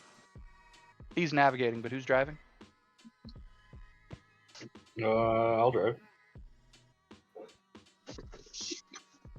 Okay. Do you have an opinion, Cam, on which way to go? None. Come on, you guys. I can't be the only one driving the story. I miss her. Sorry. So Girk says, Fix says, we should stop by Mad Maggie's first. What do you say? Yeah, Cam? that's where I was gonna go. Mad Maggie's, and that because that's kind of like home base right now. We Druzzl? completed a quest. Let's go home. Isn't the mirror kind of on the way home? Again, neither of them are on the way home, and both of them are on the way home. The dimensions in hell change shape as we're going.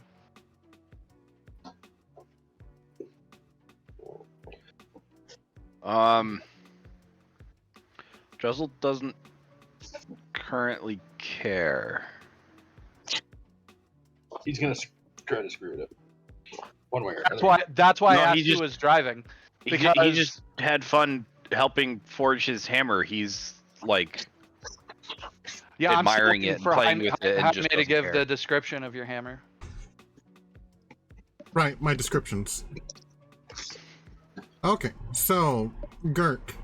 As the blade glistens in the light, it reflects in different colors depending on the angle, going between white, red, green, blue, and black.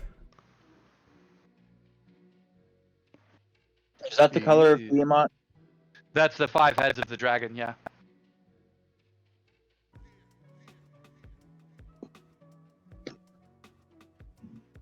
Druzzl.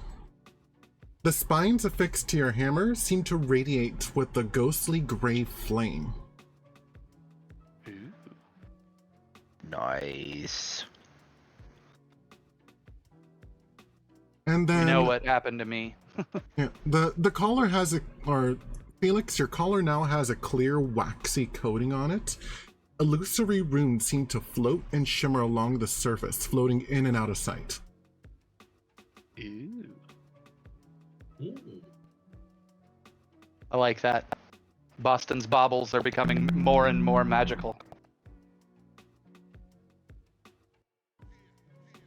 And Gilwyn, we didn't do anything to your weapons, so you're fine. Yep, we're good. So yeah, I ask Druzzl, what he thinks, and he's distracted by his hammer. And I turn around and look at you, Gilwyn, and I say, that's all right. That's why I needed to know which one of you two were driving. I'm pretty sure if we'd have said we were going to the mirror, he would have driven us to Maggie's. If we'd have said we were going to Maggie's, he would have driven us to the mirror. So I'm glad you're in this seat.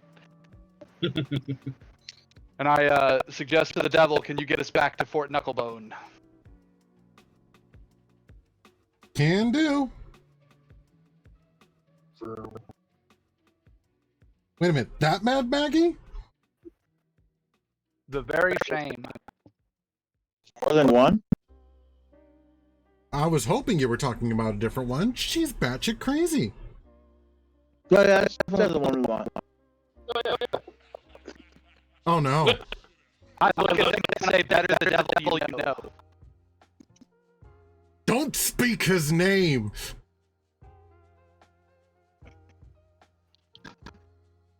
Talk about a 1 in 100 roll. Oh, wait, you said you know, not you don't.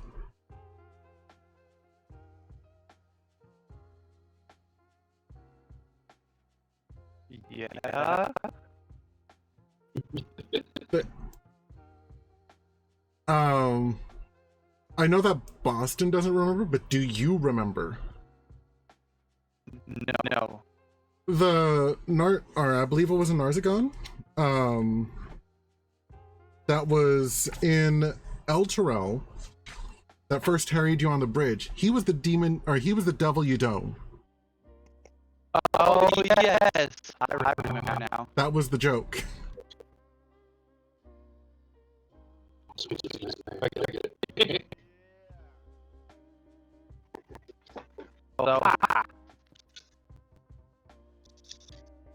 So where did he navigate us to with those two ones?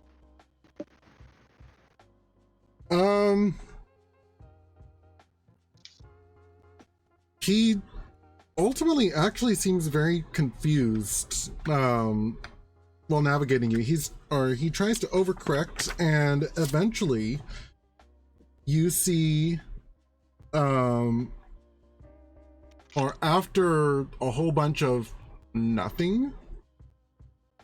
Actually, let me go ahead and roll for this. And how many hours does it take us so that I can track that on our coin usage? It kind of depends on the place that you're going. Fair enough.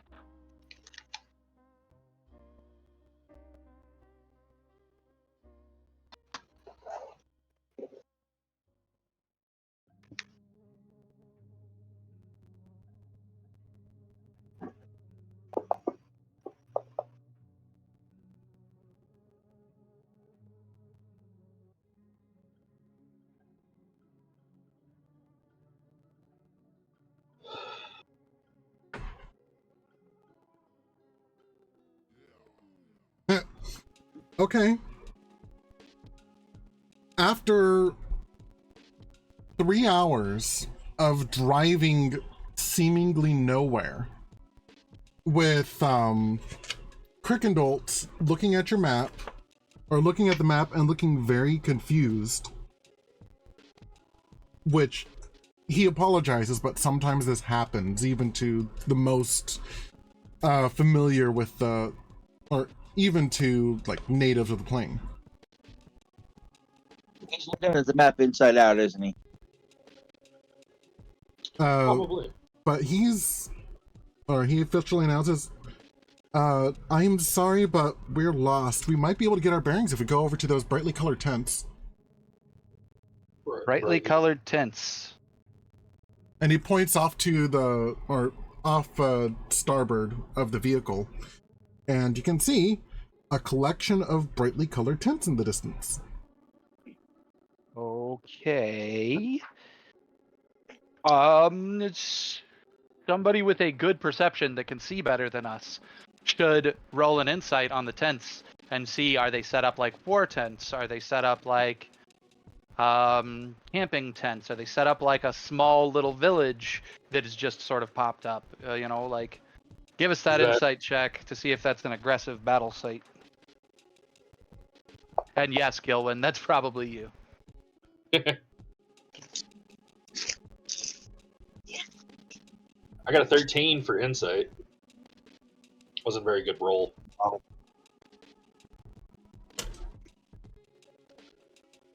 Okay, I'm setting bookmarks. It'd be a 17 if it was just perception.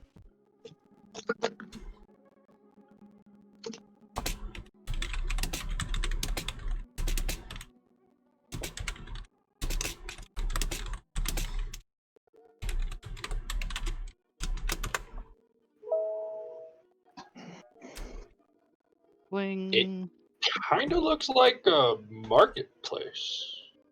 Not a work camp. Definitely not a work camp, though. I look at Krickendolt and I say, is that the Emporium? Oh, wow. Yeah, it must be. Well, we got here a little quicker than I thought. I was hoping for after we dealt with the mirror. But what do you say, guys? We got to get our bearings anyways. You want to check it out? Let's go. How many hours have we spent so far on the vehicle? I believe I said 3. Okay. Shopping spree. Again, we currently have 15 coins because one had to power the vehicle. So, Well, I have 9 15 hours. coins. I don't know what you guys are gonna spend. They have to power our vehicle too, don't forget. Mm-hmm. But maybe we can find work here for more coins. Yeah.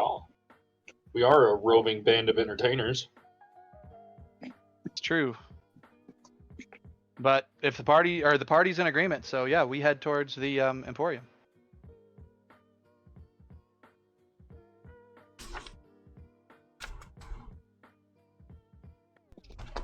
Let me see.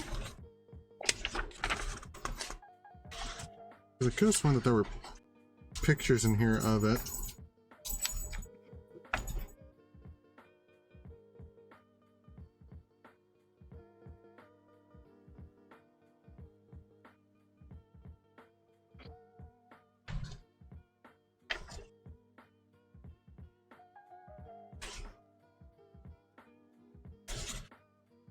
Okay, well, I don't...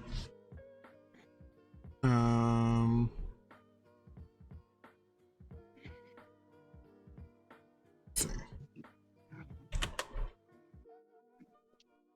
Oh, there is some art of the place. Oh, that's not until you get into it, though. Okay. So, a collection of brightly colored tents stands clustered together, creating an oasis of comfort amid the dread land of Avernus. Huge infernal war machines form a horseshoe about the tents, with curtains made of small rectangular iron plates and lamps dangling from chains strung between them. Soft, lilting music and wondrous smells drift across the hot winds, inviting a closer look. Ooh. Mm.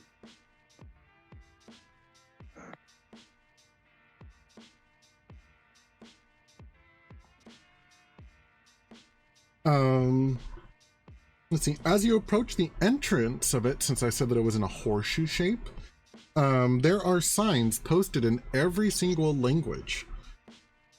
Most of them y'all don't recognize, but the ones that you can understand say the same thing. All are welcome here. No fighting. No spell casting. No exceptions. That kind of puts a damper on our show. I mean, no. The whole point of Boston's show in the beginning was that he was a fraud. Oh, that he doesn't. He uses performance, not his magic, to put on the show. So, like he does a magic show without casting spells, which in a world where magic is real is a much bigger Deal. Source of entertainment, I guess.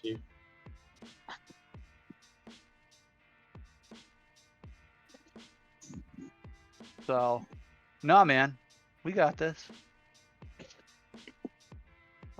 It says nothing about pickpocketing. So there's our soul coins. Apparently, it depends on who we talk to when we get in there. Well, we're here, fellas. Shall we go find us? Shall we simply wander the market? Shall we perhaps find a place to take an actual respite away from the dangers of Avernus? Since obviously this is some kind of neutral ground if no spells can be cast in here, and no fighting can be done. It would be a great spot to find a place to actually rest after our week-long adventure in the forge. Do we what did I say? We want to find rest, find a meal. Do we want to look for gear? I kind of want to look for ingredients that may just like wander the stalls, looking for things that stand out that I might be able to use as ingredients. Like, I don't know, what kind of services and stuff are here in the market? Well, the one that sticks out the most is a tent, or is a tent with the sign above it that's labeled Infernal Rapture. It appears to advertise that it has dining and spa services. You also see a barber. Oh, I'm gonna go to the barber to see if they can help clean up my paperness. There is also a forge, Fire Snake Forge specifically. Fire Snake Forge? Fire Snake Forge.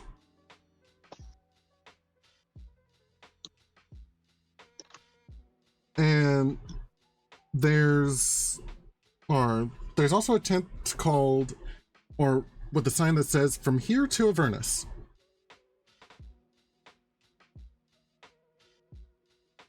Well, where do you guys want to start? I know that Boston wants to go to the barber to see if the barber can actually make his There's paperness look good. this next place actually would be of interest, I believe, to Felix. It is called Ichor's Away. Acres away, okay. And there's also a Zenth's larva farm.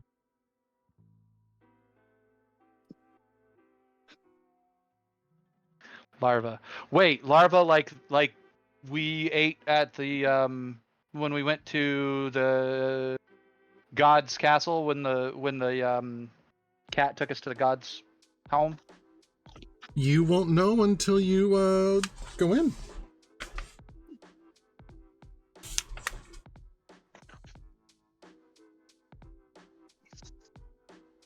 Okay. I know where I want to check out. Is anybody interested in anything in particular? Because I figure we could just start somewhere and go through all of them. That's kind of how I was thinking about doing it.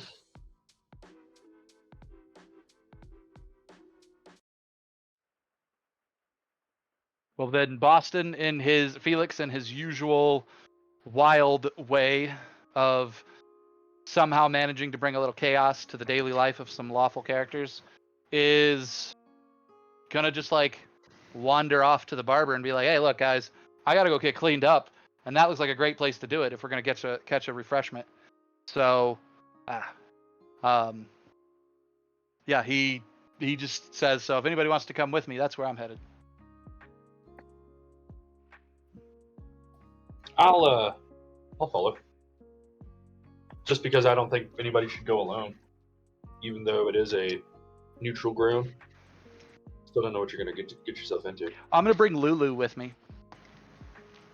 I'm gonna keep Lulu with me at all times while we're in the market. I don't trust anybody not to steal her, so I'm keeping her in eyesight constantly. I'm gonna go with you just because I'm kind of curious to see what a barber's gonna do to someone made out of paper. I'm made out of construction paper, so like I'm That's still origami. paper. Maybe she cleans me up. I don't know. Or he. I don't know. It's a barbershop. I would think you'd want to go to a bookbinder. Boom. That was funny. I like that. I will That was give good. you a point of inspiration for that one. Jeez. I have it, so I will give it to Cam. Cool. Druzzl, what are you doing? Yeah, I'm going to the barber. I was about to say the plan's to go to the barber. What are you doing? I need to get cleaned up. Are you kidding? Beard's a mess. Yeah, in this era, that is the high fantasy world, men don't typically, much like in our world, they wouldn't typically shave at home. They would have gone out to be shaved and cleaned up and all that stuff. And we haven't been exposed to that. If we're going to be in this place, if we're going to potentially talk to, what's his name? Mahadi. If we're going to talk to Mahadi, Like, let's look our best. Like, so my thought on all this is we've been out in the wild so long, and I haven't. And Druzzl's just been like going that on the way back after admiring his warhammer, he ends up looking down at his beard and going, "Damn," and realizing that he needs to go get it like cleaned and get new oil in it and rebraided and the whole 9 yards. Maybe some new beads. So yeah, no, he's totally going with you. Nice. What is Krickendolt doing? And Donal, are they staying with the vehicle or are they coming with us? Krickendolt will come in. Donal will stay with the vehicle. Okay. I suggest to Krickendolt to leave his featherless friend behind. He feels that's wise and lets... I gesture at the sign and say, not that anyone would attack you for having him, but better safe than sorry. He agrees and lets Donal babysit the chicken. Donal immediately gets bitten. Exactly, on the ankle. Love it. I now have these like chibi images of Donal back at the ship dealing with the chicken, or at the ship, at the vehicle. As we're walking away, do we hear him complaining about damn ankle biters? Yes. Nice. Let's bring Donal back a present. I think that's a good idea.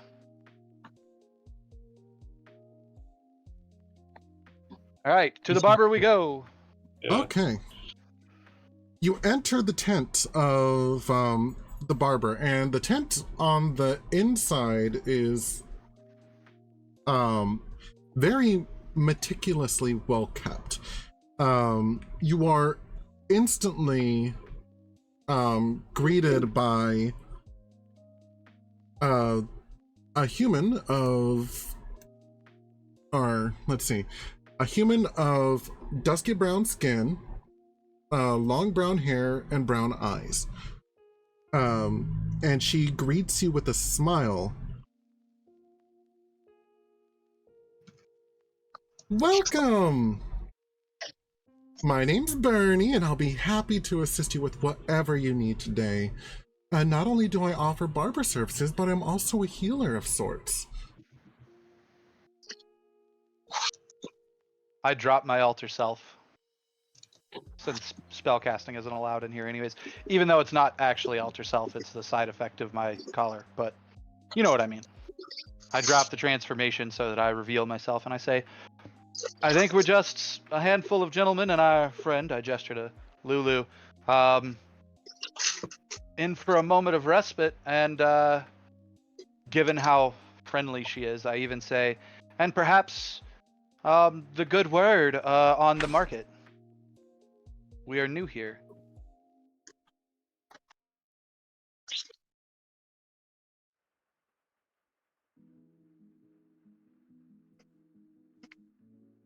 Oh, I see. Interesting skin? Yeah, did she say that like questioningly? Yes. And I say, not originally. I see.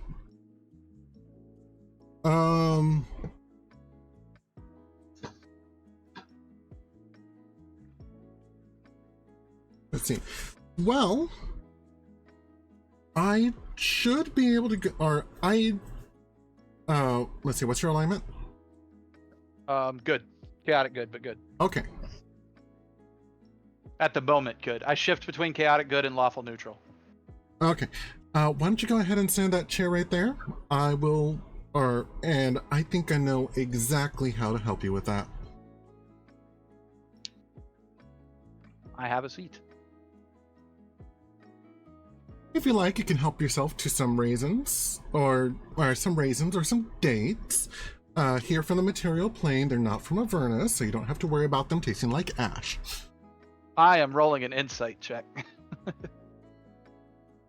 Gilman just needs a date. I got a 12 on my insight check. She sounds like she is telling the truth. She is being absolutely as hospitable as she possibly can. Interesting. And we have to believe that she's not under some kind of spell unless Mahadi put it on her because he runs the place, but he said no spell casting inside. So yeah, she seems friendly enough. I say to her, you know, I appreciate your hospitality. I am the traveling bard, Felix Boston Balthazar. Boston Balthazar. What is my last name? Bristlebane. Boston Balthazar Bristlebane. And these are my traveling marionettes. And we are making our way across Avernus. If you don't mind my asking, I have but 2 questions. 1, how does someone as friendly as you make their way down here? We have been met with nothing but aggression. And 2, and this is infinitely more important, and I just sort of lean over to her, and I add gravitas to my voice, and I say, how much are we going to get charged for this? Because I am scared to take any services anywhere in hell, but she's awful friendly.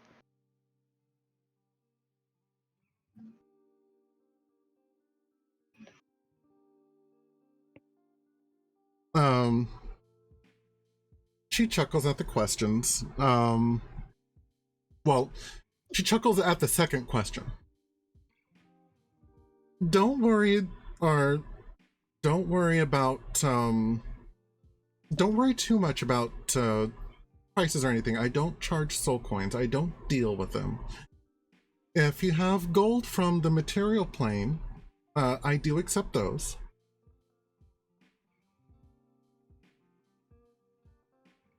And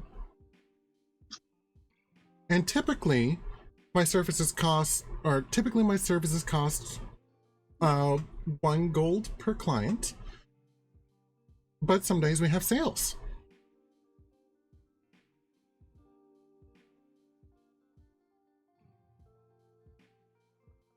There's 4 of us here.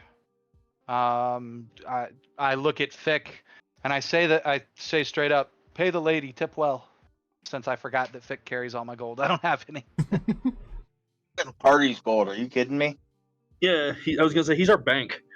I've got a little cash in my pocket, but as far as Boston is concerned, like every time money has been handed out up to when Boston left, everybody was collecting their own coin or keeping their own coin, except for Boston, who he was actually the bank for Boston.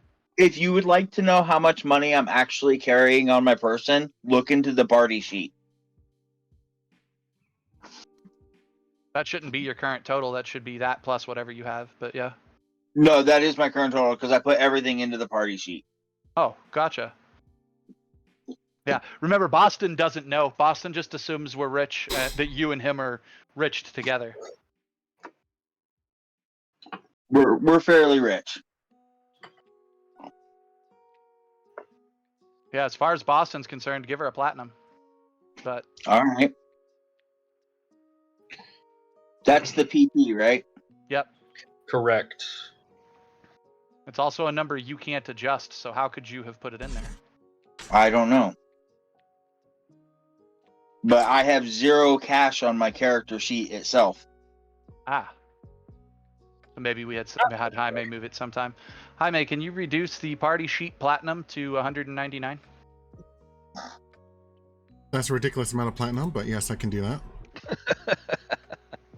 I mean, it's only 2,000 gold worth. That's not really that ridiculous. I suppose it's fair. By level 10 in not all campaigns, but in a lot of campaigns, you should be able to start trying to buy a keep, and keeps are like 50,000 to 100,000. Wow. Yeah. Yeah, they're nice and cheap. But you gave her a platinum piece for her troubles? Yep, so that's the equivalent of 1 gold for everybody, for the, 4 of us that are here, and including Krickendolt if he's interested. Which he is. Is she going to take it? Okay, sweet. So then that's 5 gold and then a 5 gold tip. Yeah. She lays her eyes on Krickendolt and looks surprised. It's a combination of surprise and impressed. Given how friendly she's been, I would engage Krickendolt in conversation while we're here to show that he is just as friendly as she is. So that he stands out in her eyes the way she stands out in our eyes, or in Boston's eyes. Okay. So she has Felix sitting down. Who's next for service? I'll go next. Okay, and what would you like done? Well, elves don't do facial hair, so I guess just to clean up the hair. He would get his hair washed. Yeah, pretty much hair washed. It'd be the first time you ever saw it out of its vine, and then it's the first opportunity I have to show off my new horns. Okay. And I have some shampoo specially formulated for elves. Well, I like this. I like what's her name? Bernie. Bernie. Oh, even better, Bernie the barber. That's great. Yeah, I like Bernie a lot. Oh, and if you like, I can braid it with some leather straps even. Okay, yeah. Go a little different from the vine I usually have in it. Oh, we can still add that in there. It is looking a little, Does it need some water? a little bit, but I'll go ahead and take care of that, dearie. Next. I'm going last. Okay. I'll go next. All right. And how may I help you today?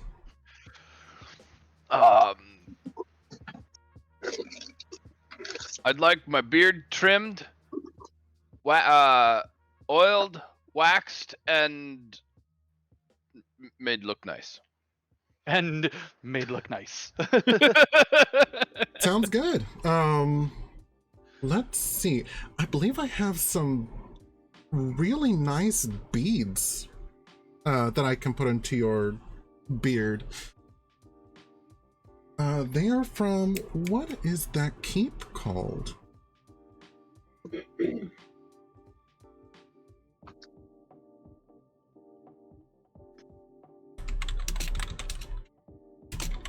I don't know. Candle? No, I'm literally looking it up. I know which one I'm thinking of. Gotcha. No, it's not Candlekeep.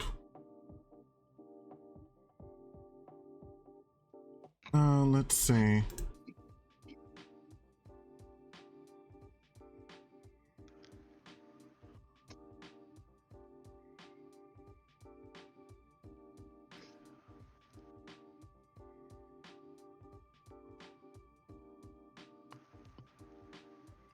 Shoot.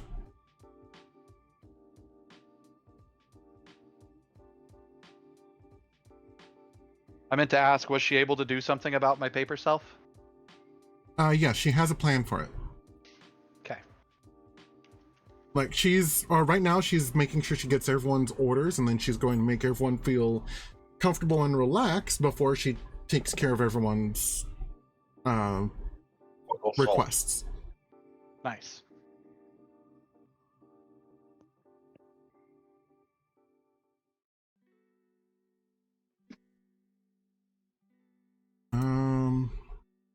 Shoot, why can't I remember this keep? I've actually specifically notated this for clever.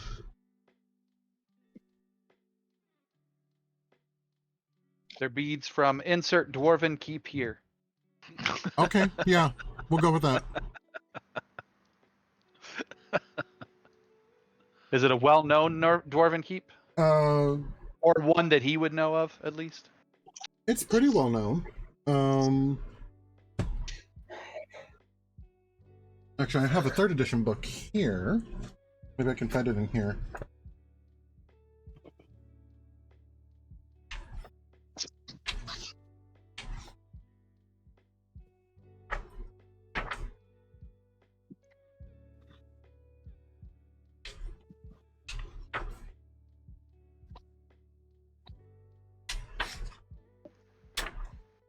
that's the south. Where's the north?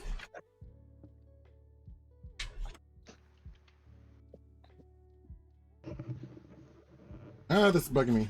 Yeah, Dwarven Keep up north.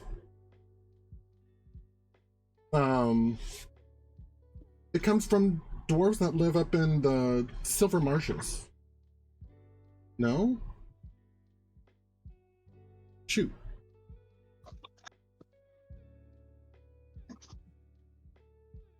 Okay, this is bugging me. I'll tell it later. I know that I have it written down somewhere. Okay. So, Keith, do you accept the beads? Yes. Okay. And what would Krickendolt like?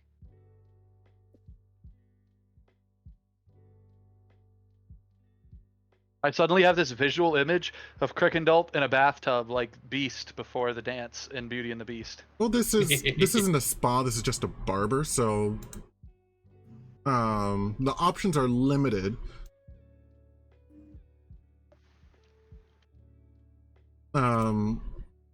But he asks for a hair trim and shampoo. Not the beard, obviously. That's a little dangerous to to be trying to even tangle with. Can't shave that beard. And Fick. I'm the last one. Yep. Yep. I look at her, say, I'm pretty enough. Maybe just some glitter. I think we could do something for it. Or I think I can manage that. Just make it sparkle. Everyone takes a seat. She brings by while you're in your seats, the seats are pretty comfortable. Like it's obviously or it's obvious that either she has very particular texture tastes, like they're very soft yet firm, or she takes very good care of her equipment. She's a mimic.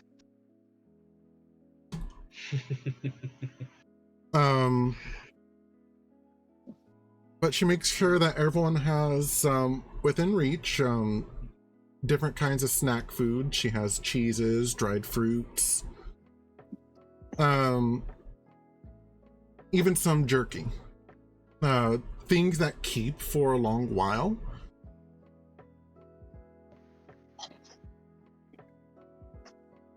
And when the first one she approaches is Felix, since he sat down first. And she offers him a warm towel.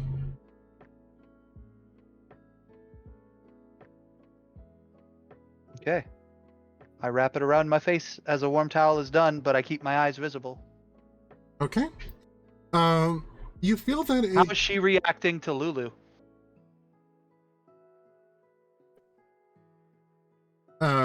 She was actually she was surprised, but not concerned. In fact, almost downright excited. Okay. This woman likes nice things. She is in the wrong place. I don't know how she got here, but she doesn't seem upset to be here. She seems like the kind that wants to help. If she likes nice things, then that explains why she likes us. Thing. But there is something special about this towel. You can almost feel like there's something magical about this towel. It's pretty obvious, but since she's not casting spells, and it is removing it is targeted towards the curse that is afflicting your skin. Yep, I sit there and I enjoy my warm towel. Okay. So tell us about this place, I ask, muffled from beneath the towel. Are there any interesting sights within the Emporium? Well, if you ask me, my tent's the nicest out of everyone here. That I do not doubt, my friend. You are a ray of sunshine in an otherwise dreary day. Oh, well, you're sweet. And she says this as she's shampooing and massaging Gilwyn's hair. Gillen's asleep. Just The one with the highest perception is out cold. yeah. So if anything shady is going on, he don't know. Elves don't even sleep. Like that's how serious this is. I love it. Or as unfortunate as it is, most of the other people here deal in soul coins. You probably guessed that. The salamanders that run the forge, though, they're nice if you don't mind paying a premium for their equipment. I would definitely be cautious about dealing with Zenith, though. Which one is Zenith? Oh, the larva farm.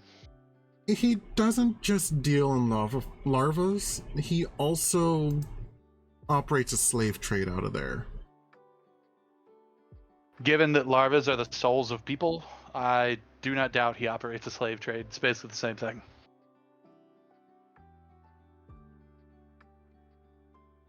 But anyone or anything that he finds interesting, obviously outside of the Emporium, because he's not allowed to mess with anyone that works or visits.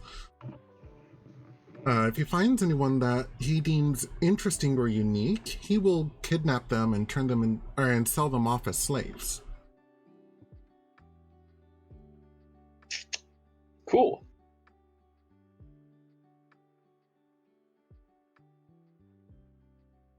Well, you've told us about the forge and you've told us about Zenith. What about the one that you thought Felix would be about, the Icar one? Well,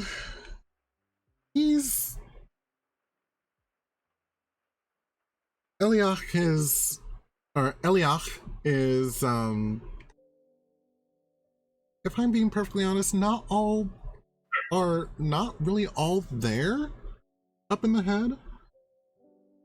It's part of dealing with Icar all the time, unfortunately. It's just driven him a little mad as a treat. At this point, How mutated is he? Because it is my understanding that those that come into contact with Icar get mutated, and if he deals with it enough to have a business centered around it, I have to imagine he's been exposed at least once. Well, his arms now reach out to 5 feet in our tentacles. Oh. And he's deaf because his ears flew away. That's unfortunate. Boston actually lets out a little bit of a chuckle at this from beneath the like, I can't even hide it. That's funny to me. Oh no, that yeah. I would have laughed at that too. He not only sells Icar, which he does so with gold, not with soul coin.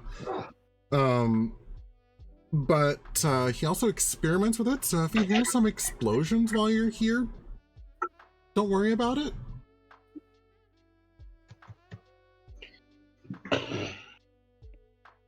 Explosions. Yep, and yes, explosions. And at that point, you actually hear an explosion. Boom. It's like grenade day. You said he sells it. Does he perchance buy it? Or is it just, as far as you know, he simply deals in it? Oh, I'm positive that he buys it, too. Oh. Well, I have 7 flasks of it. Or 7 vials of it, but... And maybe that'll be a way to shore up your finances. Yeah. I bet that stuff goes for a bit of a premium. All right, and what was the first one you said to us? I wrote this one down. Infernal Rupture. Oh, that is Mahadi's, personal business. It's a restaurant, it's a spa, tea, or a soul coin gets you in.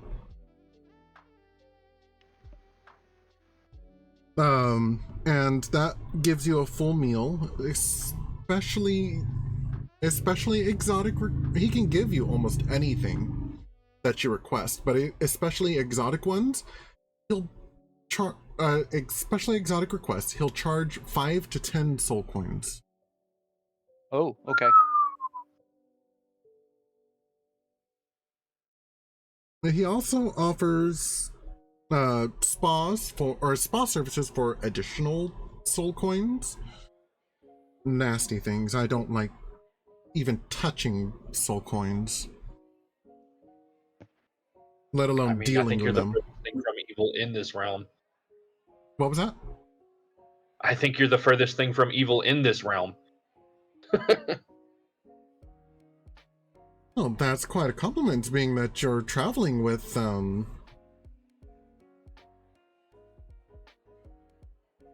or the holy font. yeah, the Holophant. Yeah. Yeah. I could see Lulu sitting in the corner just all offended at what you just said. She's currently massaging my scalp. Forgive me for forgetting. I understand your intent with that phrasing, or with what you said, but still, you wound me. Damn it! I can't win for losing. I say to Lulu, it's okay. You can ignore him. He's an elf. They're not known for their taste. Aha! Hey, wait a minute. I am a wood elf, so I'm like the opposite of what everybody thinks a normal elf is. I don't know. It does. It tastes pretty good to me. Yeah. Everyone turns and slowly looks at you.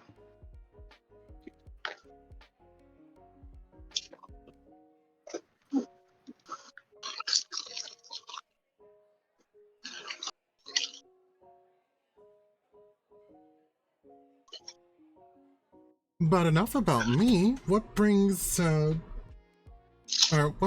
gentle souls, here to Avernus? And she finishes up with Gillen's braiding and moves on to taking care of Druzzl's beard.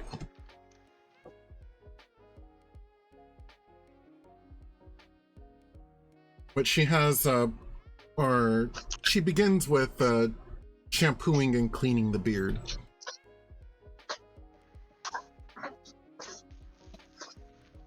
Cool.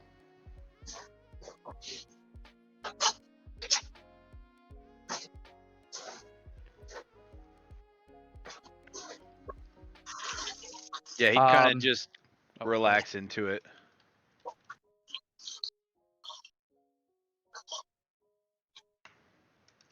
Druzzl would. Well,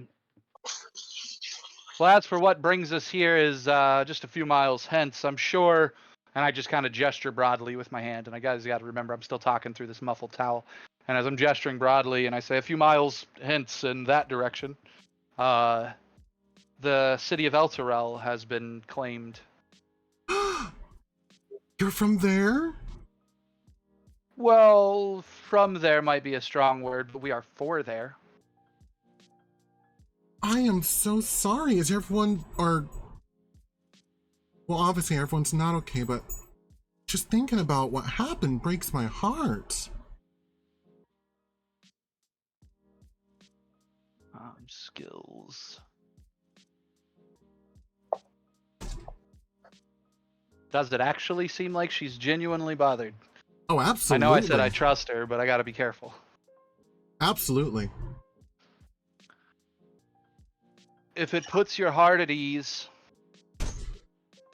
the city is, while the city is not faring as well as perhaps it would like, it is faring far better than I believe. No, I would say it this way: it's faring far better than the creatures of the abyss which strike at it would like it to be. And I make no mention of the devils, but specifically it's faring better than the demons would like it to be. I suppose that's some light in the darkness. Thank you.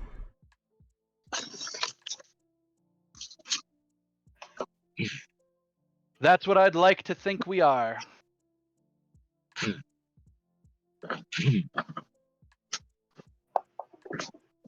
But marionettes work best so long as their hand stays within the shadow.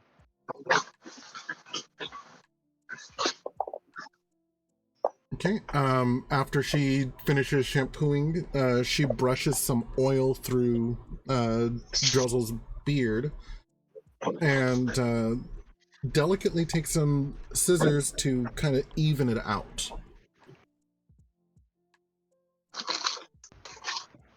Thank you.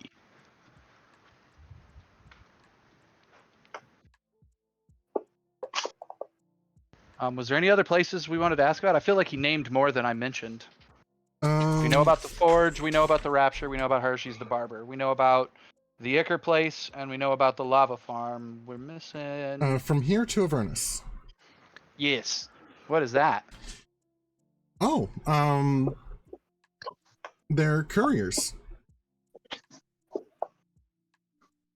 I pull the towel down from my face a little bit. As in, they could help us get messages to and from Elturel if needed? Messages, packages. People.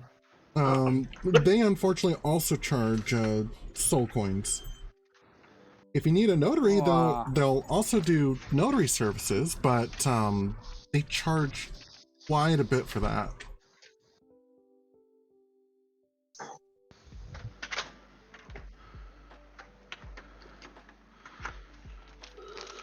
She finishes braiding and putting beads into Druzzl's beard, and then moves on to shampoo Krickendolt's hair.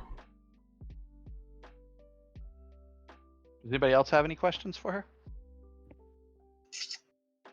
I'm still curious, like, how she got here. But other than that...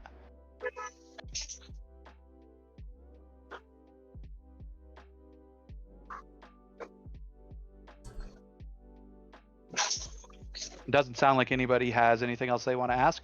So yeah, I basically just sort of leave the floor for her to tell us anything she wants to tell us. And enjoy the rest of our services. Or her services, as it were. The services that we are receiving.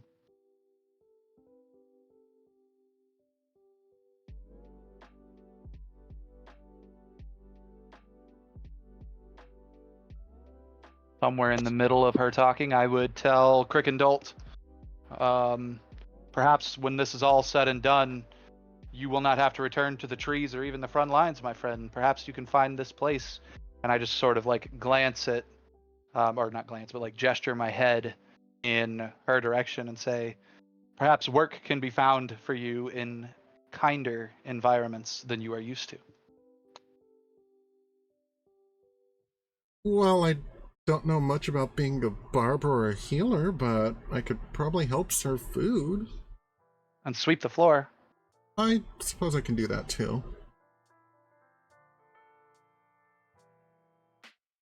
Oh, I bet you'd be a shoo-in.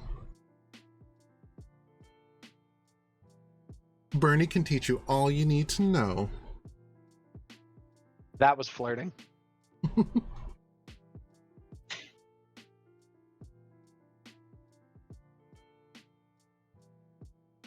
And then after she's done with Krickendolt's hair, she pulls out a little tiny, it looks kind of like, it's a small cylinder. She unscrews it. There's some very light glitter. She dabs a finger into there and starts gently kind of rubbing it against Fix's face in very strategic places. to help accentuate like cheekbones and His giving definition brow. using and brow, giving some definition using the glitter.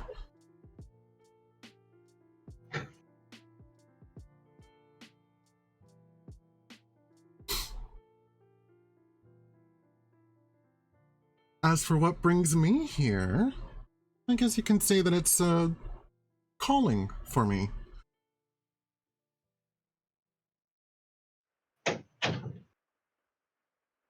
As you can probably tell, I'm not dead, and this isn't naturally a place that I would find myself.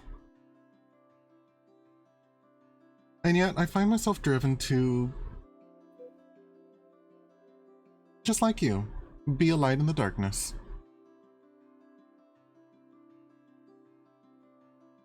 Right, and then after she's done with Thick,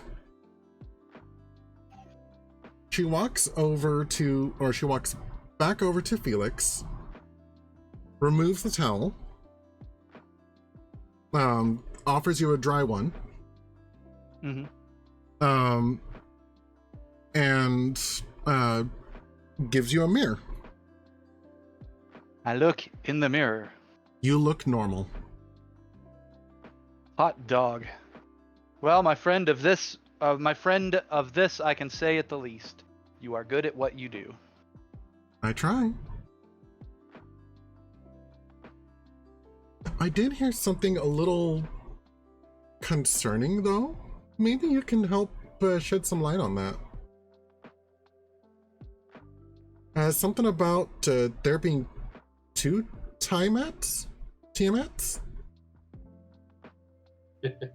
I look right at her and I plain-faced say, no. I do not know what this rumor is you've heard, but I can tell you the good news. A god of creation has risen. A beacon in the darkness, not unlike you or myself or my compatriots. The evil goddess Tiamat was one of destruction. And such a goddess should be, at the very least, destroyed. And at the very least contained, at the very best, destroyed or removed from the equation. It is darkness like hers that allow events like, and I gesture broadly to this place and I say, El Terrell to fall, or other things. The world itself would perhaps move along smoothly were it not for the darkness that was the chromatic dragon. The rumor that you have perhaps heard is that there is one who is standing against her that would see her slumber forevermore. A new creature walks among the fires of hell and seeks little more, I don't say nothing more, but little more than to see the five-headed one silenced for eternity. But I never openly say that the new god or whoever that is seeking out Tiamat is also Tiamat. That makes, or I see. I suppose that makes, that makes a little bit more sense than the Leonin that came through here. The Leonin? It is my understanding, and I kind of look at the party for confirmation because they've met Tiamat with a Leonin, and I say, didn't you tell me that this deity that walks upon the shores of Styx is traveling with a Leonin?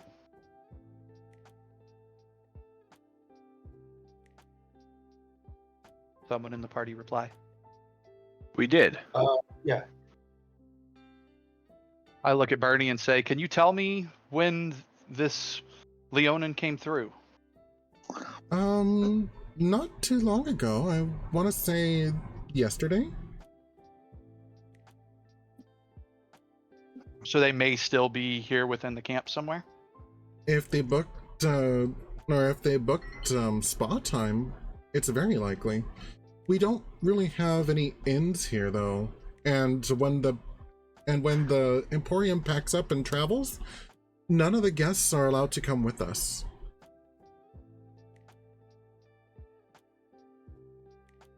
Well, we'll keep a weather eye out. What did the Leonin tell you?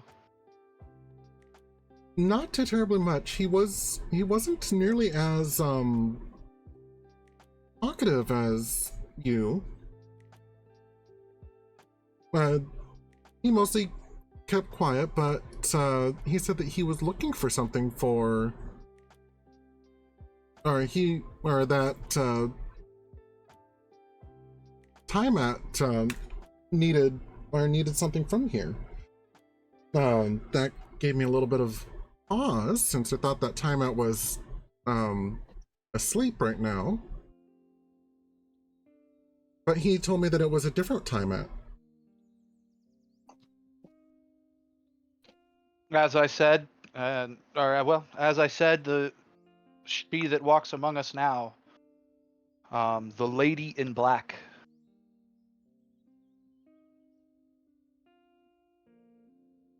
Could, I guess, be considered different than she that slumbers. Yes. But as I said, her goals are little more than the end of Tiamat. We do not know her by this name. We know her as the Obsidian Dragon. Obsidian Dragon, that's what the Leonin said too. Well, this is very interesting. Thank you for letting me know. Of course, this is the good news of the divine. Oh, I suppose I do have one more question for you, if you don't mind a small favor. Mm-hmm. Do you know anything about, Arkan the Cruel? Arkan the Cruel? Yes. Out of game, do we know anything about Arkan the Cruel? I don't think we do. You've Yeah. never heard of him? I'm afraid that is a name for which you have me at a loss. Who is this Arkan? A particularly vicious dragonborn that's made his home here. I sort of gesture at the camp, and I go, here within the Emporium? No, here as in Avernus. Oh, good. But I guess it's best that you haven't heard of him. Well, we've heard of him now, and you'll find my curiosity intrigued, and my ears perk up. You know what they say about curiosity in cats? Yes, they get blown up in volcanoes.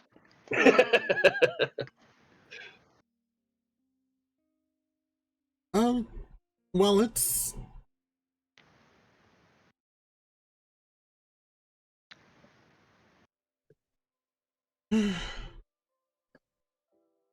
Okay, I can't lie. Well, you can, but you probably shouldn't. I don't like to. It gives me hives. I adore her. Bernie, you're Same. welcome with our party anytime. That's kind of you to offer. But You can be our stage name for makeup. one of the It's true, we do need a makeup artist. Sorry, continue. one of the reasons why I'm here is to try and keep tabs on Arkan because of how dangerous he is.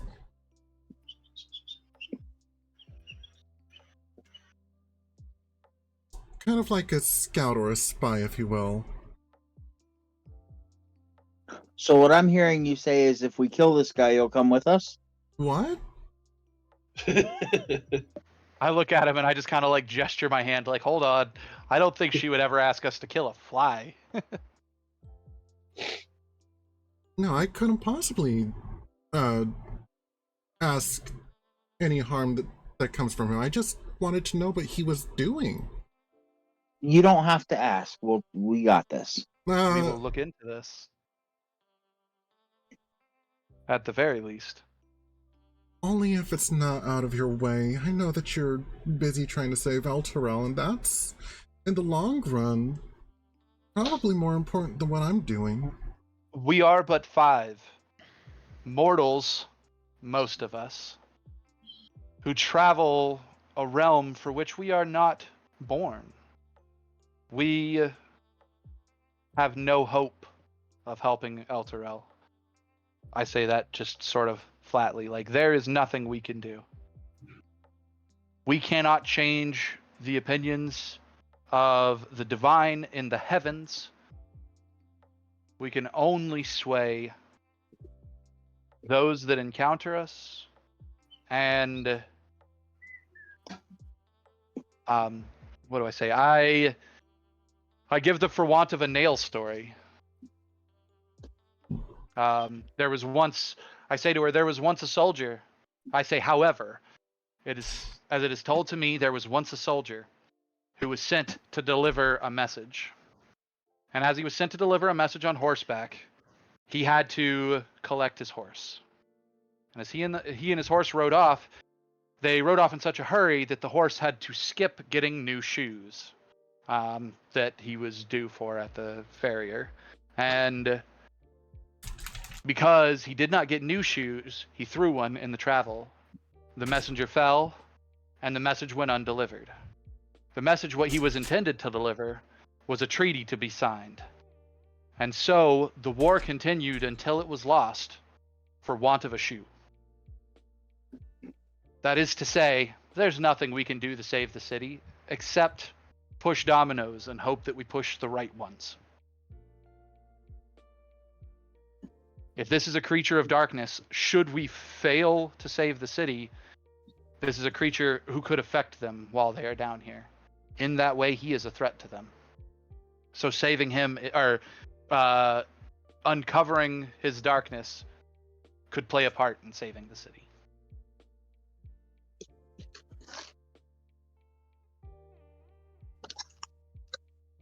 Carl, I would have said something along the lines of, we can no more change the fate of Elturel than we can the flow of the river Styx. I mean, that's solid too. The way I worded it the way I did on purpose with the, divines in heaven.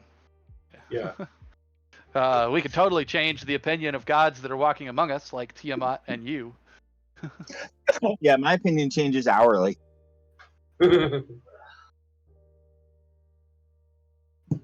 I suppose that there's no stopping you. It sounds like you've already made up your mind. It is but one of many tasks we have before ourselves. Awesome, so that means you're coming with us. You didn't actually agree to come with us. No, but I'm trying to talk her into it. My place is here, unfortunately. But anytime that you come to the Emporium, you know where to find me.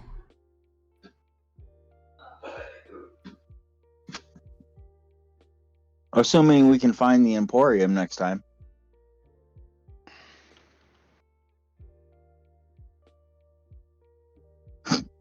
Is there, when he says that, I get out a chuckle. Is there an easy way to find this place?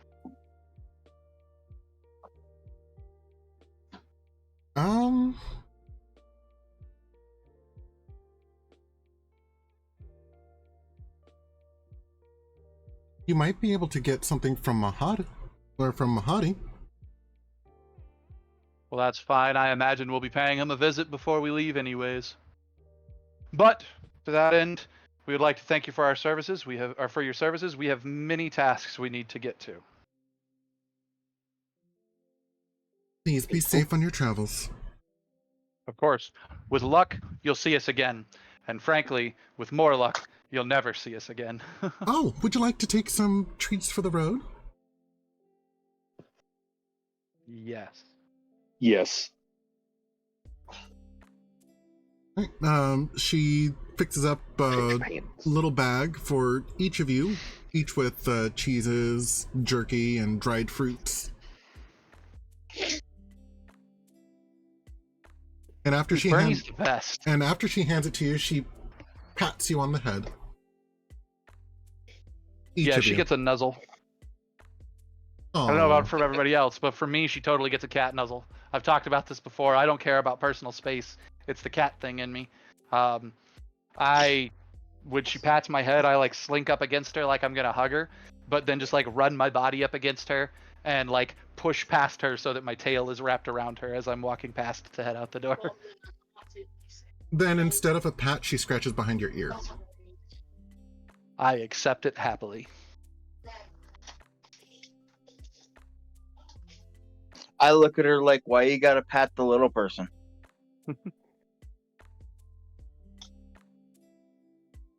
She patted Big guy for the everyone. group is just like, hell yeah.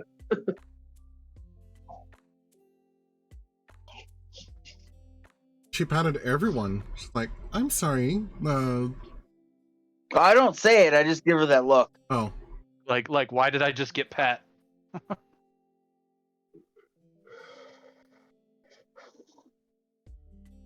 All right. All right.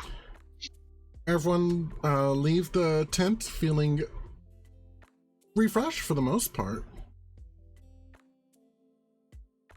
What else would you like to do while you're here? So guys, my votes. I don't really care about the lava farm other than that, like, there were benefits to the larva. I don't remember what the benefits were because Boston didn't partake in them. He collected larvae and kept them in his pocket and added them to his ingredients. But other than that, like, I don't particularly care about the larva farm. So it's up to you guys if you guys want to go there. Now that said, out of game, Carl wants to go to every one of these locations because I'm a completionist and want to know what I'm missing out on. But in game, meh. Boston wouldn't see a particular reason to go to the larva farm unless you guys wanted to. That's right. That's those larvae that were worth a some coin, weren't they? No, they were heavily traded. So the what are they called? The displacer beast that we got drunk that Girk convinced to let us into his master's household. Those were the things he fed you guys. The little worm things he fed you guys that were partial souls. I have to. Okay.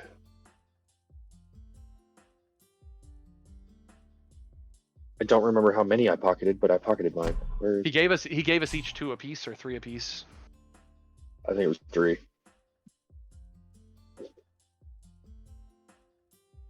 It's not on my character sheet. It doesn't exist. I think you ate yours. Here it is, 3.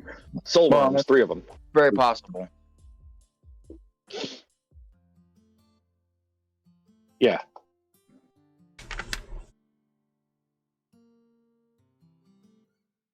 That's scary. What? Random dice. What? No. Oh, we're scared. Nah. It's okay, Carl. I mean, we can walk past and like look through the window or look through the door of the tent, but I don't see any particular reason for us to go in. Okay. Druzzl, what do you think? Yeah, I don't see a need. Okay. Do we look in as we're walking past? Always Sure. curious. Okay. Yeah, Gilman's always looking at shit. In his setup, so. I caught some of that because it was cutting out. Okay, as we walk past, yeah, we poke our head in, but we don't actually stop in. So does anything catch, we'll say, does anything catch Gilwan's or Druzzle's eye? Because I think they have the highest perceptions. Well, for one, Zenith appears to be a hobgoblin. Let's see, he...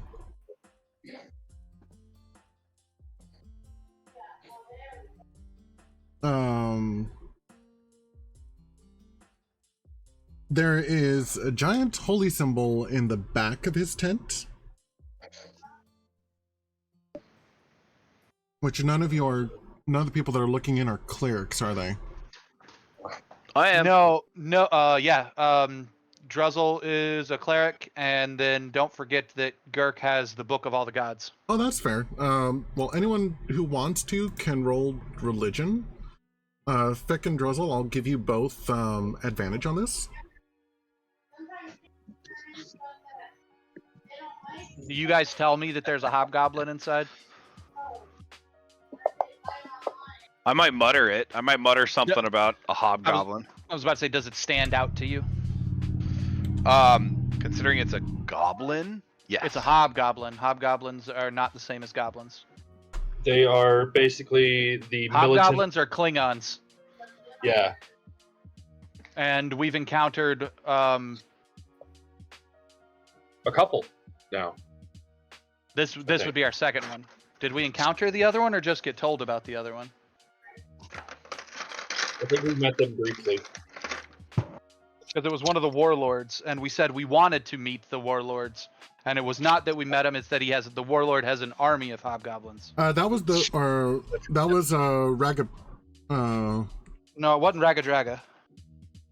It was. Oh, that's right. Shit, where are my list of names? I gotta look back through my notes. Oh, it's probably Bitter Breath. Bitter Breath has an army of hobgoblins, and we discussed hobgoblins because we know them that even though they're evil, they're honorable. Yeah, they're the militant form of goblins. But again, they're not even goblins. Hobgoblin is a misnomer. Aren't they? No, they're. They're 100% their own species. Hobgoblin is a misnomer. Oh, I thought they were like goblinoid, like. I don't even think they're goblinoid. I think they're humanoid. Well, Yeah, that's what I thought goblins too. and hobgoblins are both humanoid, but goblinoid is a subspecies of that. And yes, hobgoblins are part of that subspecies. Yeah, they're not. We think of goblins as being chaotic, mischievous things, but they're almost the opposite.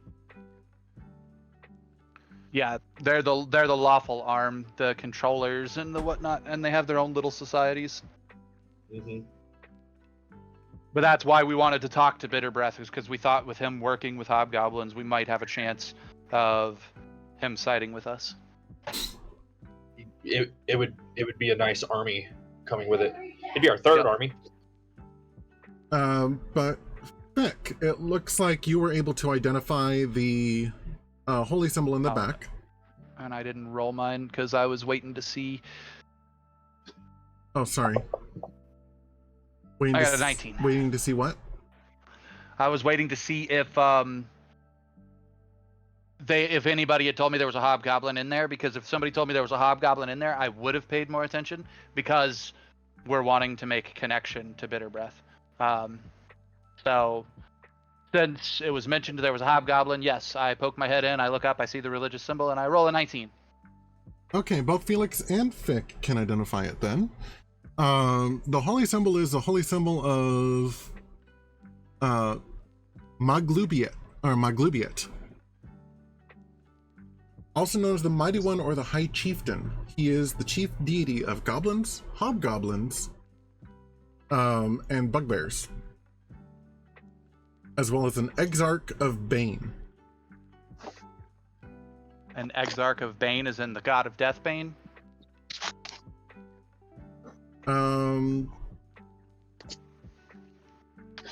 Yes.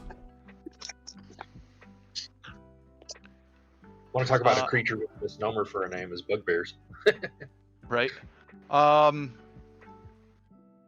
the more reason that I would suggest we don't want to work with this guy. What do you think, Vic?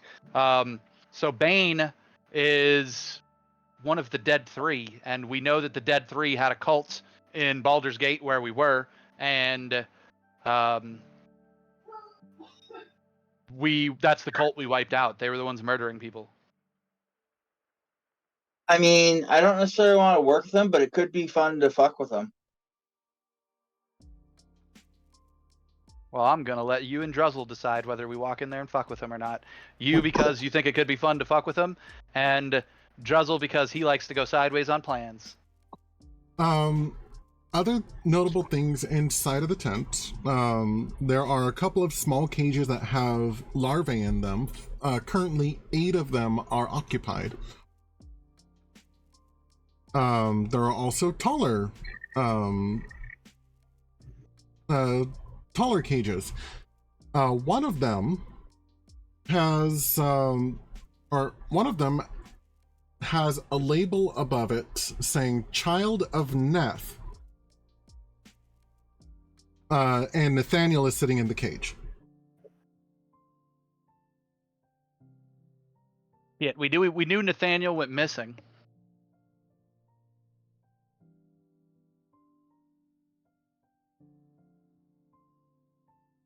We should go in for acting like slave traders wanting to buy them. Out of game, I have a deception of 12. Damn. It's one of my skills that I have expertise in. All right, I have expertise in 4 skills. They're all face skills.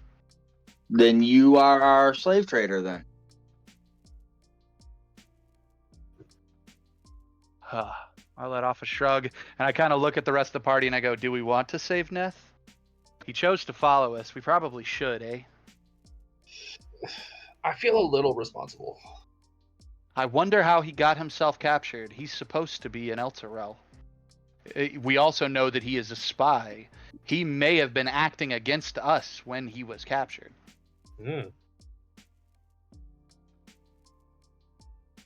Wait, when did you identify Nathaniel as a spy? Isn't he the one that told us he's a spy? Isn't Nathaniel the wizard? Oh no. Nathaniel was the warlock who didn't realize he was a warlock. Oh, let me go look at our Baldur's Gate page. Nilhan is the wizard. Oh, I've been mixing them up.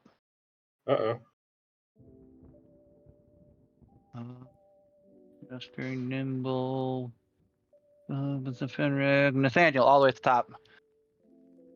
Fast, but seems to have an insatiable hunger for knowledge and desires. Oh, I guess I should read it out loud for everybody. Nathaniel was a hermit before joining the caravan.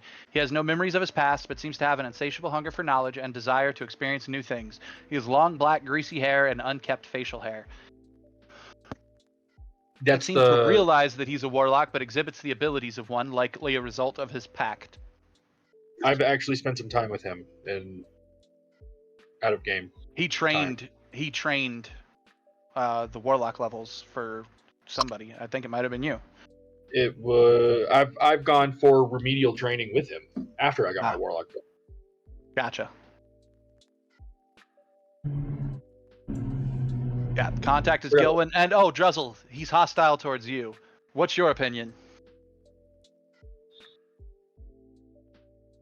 Well, I don't want anything to do with the hobgoblin, let alone Nathaniel. I mean, it might be a way to get back in his good graces. That is true. I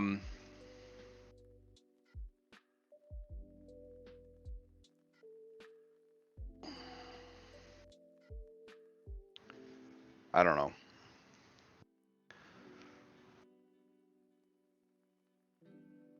My gut instinct about what Druzzl would do would be to literally walk away.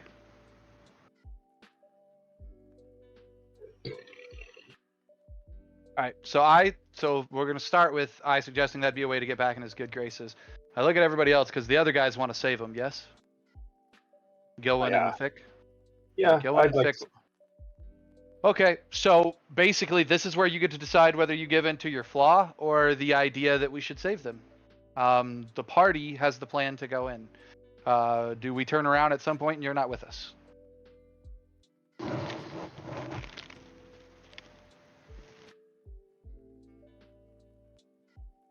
Was that a crackling fireplace?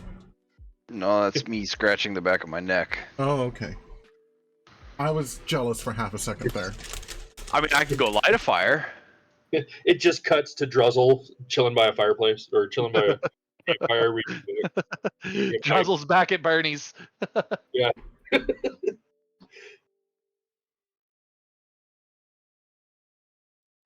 No, I'd still be there. As much as Druzzl would want to walk away, watching you guys walk in, he'd go in with you.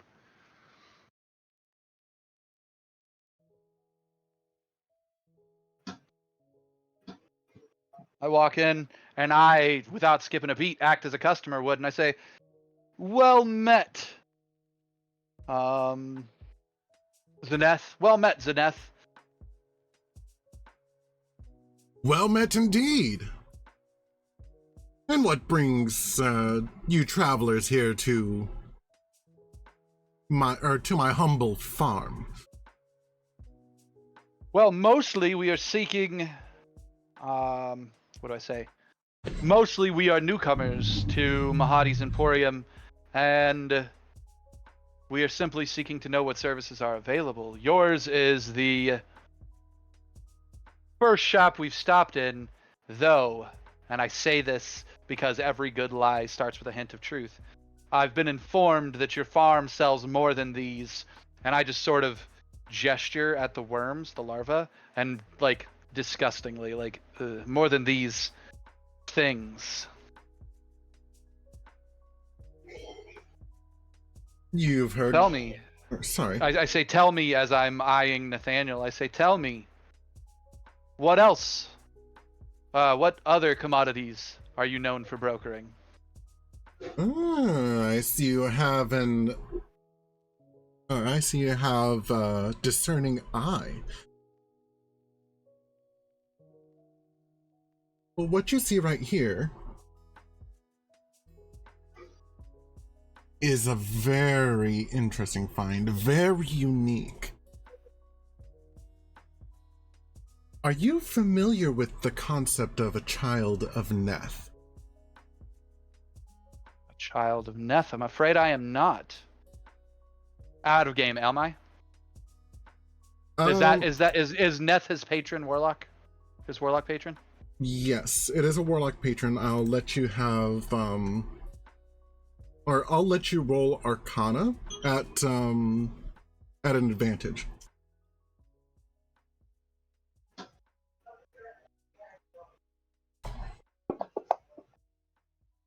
12.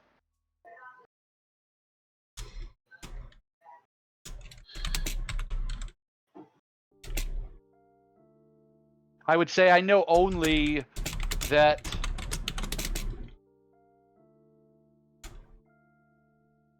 how do I say this? I know only that children of any named beings might be possessed of gifted power, but nothing more. And I will roll a deception on that if you need me to, regardless of what you tell me I know. Okay, go ahead and roll deception.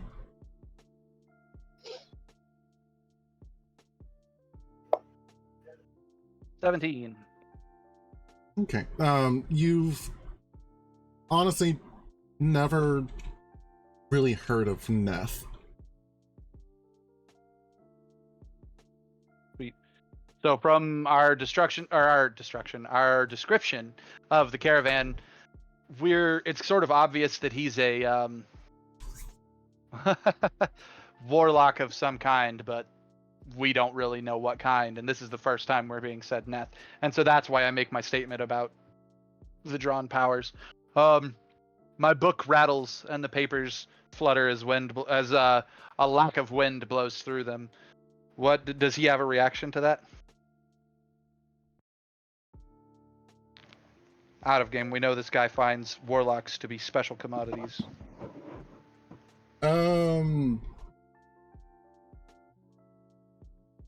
That's a weird breeze. I didn't even feel it. Perhaps it came along with that word you said. What was it again? Neth? Perhaps you can inform me. Well, Neth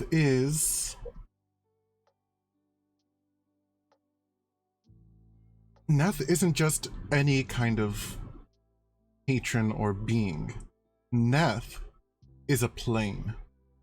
The plane that lives. Huh. There's only one way to and from it through the astral plane. As such, it's isolated, separated away from the rest of the multiverse.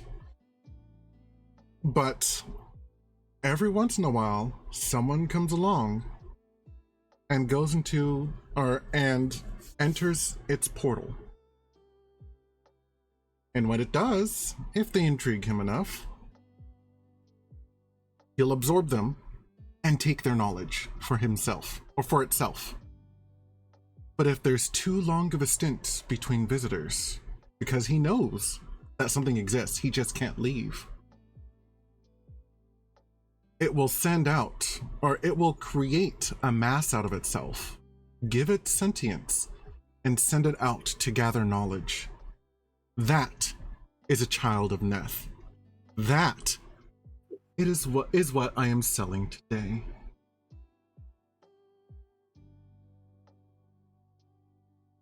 What, I don't want to say that. I say my imagination runs rampant at what wondrous things such a child could be capable of. Because I don't want to sound like I have a lack of imagination. Though, other than raise his price, I chuckle. What gifts should we look out for if we were to make a purchase?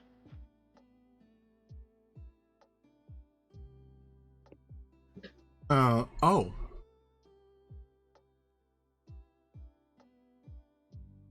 Well, as a child of Neth, Neth bestows some of its powers and abilities onto the child. The collar that he has on right now prevents him from using any spells. It is a magic dampening collar. You don't have to worry about that. Out of game, Jaime, you just answered a question for me. I was wondering. Thank you. The rule of the Emporium is that magics can't be used. I assumed that the guy would have magic in place that would stop us from using spells while we were here. But now we know, if there was such magic in place, the slave wouldn't need the collar. Well, it's more for whomever he sells it to. In which case, subjectively, he would give us the collar separately. You shouldn't leave without this, and he would upsell for the collar. Again, subjectively. Boston's fully now of the belief that if we want to cast spells in here, we can. It's just against the rules to do so. That's how I thought it was to begin with. Yeah, I just needed it confirmed one way or the other. And so now, as far as Boston's concerned, it's confirmed.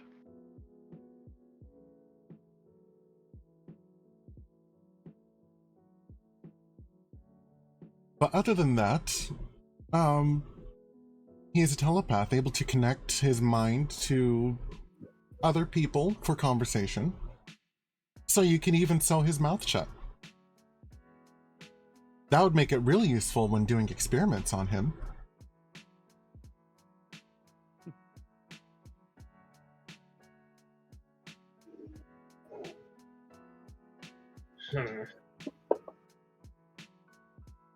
Hiding my disgust at the idea of experimenting on living people.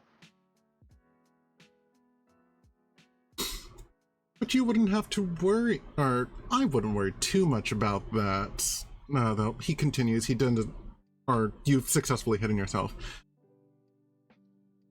But don't be bothered about what noises it makes. It's basically a construct. Oh, he shouldn't have said that. Oh. He really shouldn't have worded it like that. This guy's just a hobgoblin? Yes. Specifically a hobgoblin warlord. He's old and grizzled. Oh my god, he really shouldn't have said it like that.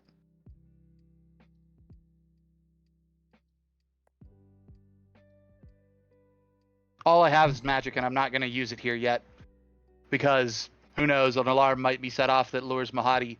But I look at Druzzl, and Druzzl, you see the look of a man who is ready to break the plan. I was gonna ask when I had a second if you were giving any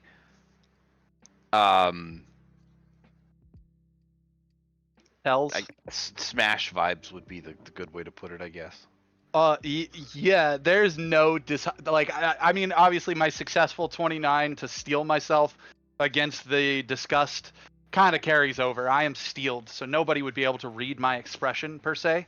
But you in particular, I make eye contact with you for just a moment because in an out of game, like I said, I started as a homunculus and basically was born the same way this child of Neth was, except that my power came from death, not the living plane. It came from the Raven Queen.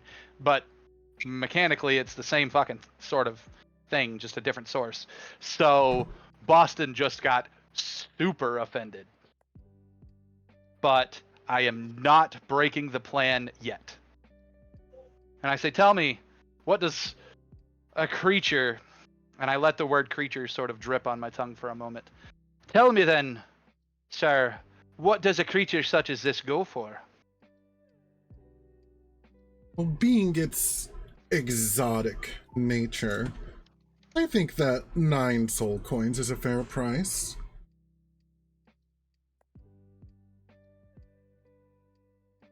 Oh, that's a bit high if I can't even see what he's capable of with that collar on. Trust me, he's more useful for experiments than actual ability, but being that he's a construct, he'll outlive almost everyone and everything. You'd be able to pass him on to your children. How is Nathaniel reacting to all of this? Nathaniel looks like he's in some kind of half asleep state, almost like he's been drugged. Jaime, Yes. does he look like he's got a purse on him or some way that some soul coins that I could actually steal from him and pay with his own soul coins? Oh, we're gonna do much better than that. There's a rule against fighting. I don't want to, again, it's the same thing. I don't want to necessarily get kicked out just yet. We might be coming back to him, but we want to free Neth before we come back to him, just in case he tries to sell Nathaniel to somebody else. All right. He does have a coin purse, and it does look like it's heavy.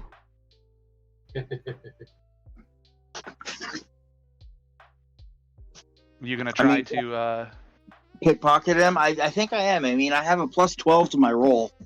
And I can give you advantage via simply distracting him. And if Druzzl can guide me. Yeah, but then Nope. he may see Druzzl cast guidance. Fair. Since we're all standing right here. Yeah, Note it to is. self, before we walk into the next shop, we're doing the guidance and inspirations. And I say, I just feel like perhaps that price is a bit steep. Is there any way you could lower it, or I don't know, soul coins? They go for a premium down here, and you know, it's not to say that we aren't laden with that we are not laden with our own burden of wealth from the other planes from whence we've traveled. I just don't feel like giving up that many coins right away. Is there perhaps a lower price that you would sell him for? Just asking honestly. Or, I don't know, something we can do for you to earn the prize. Well, there is one thing I could think of.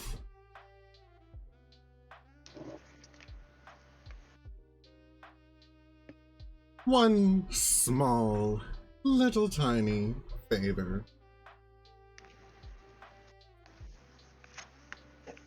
And he motions for Felix to come closer. I come closer. I'm still giving the distraction, so as I come closer, if you want to, Fick, you're more than now's the time. How's a 29? pickpocket some of the purse or the whole purse? The purse. Of course, it's the whole thing. Go big or go home.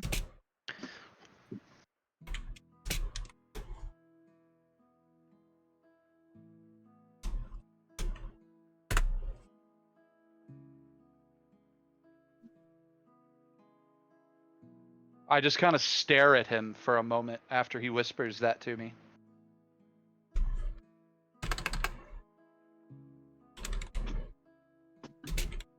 And I say, and I speak back.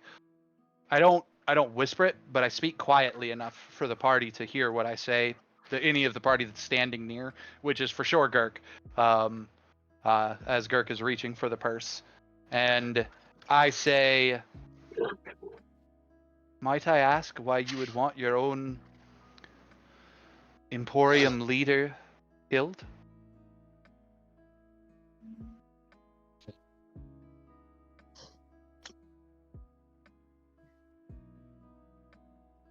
Oh, that's such a strong word, but he's been here an awful long time. I think it's time that he went on a vacation. And left some of the tasks to me.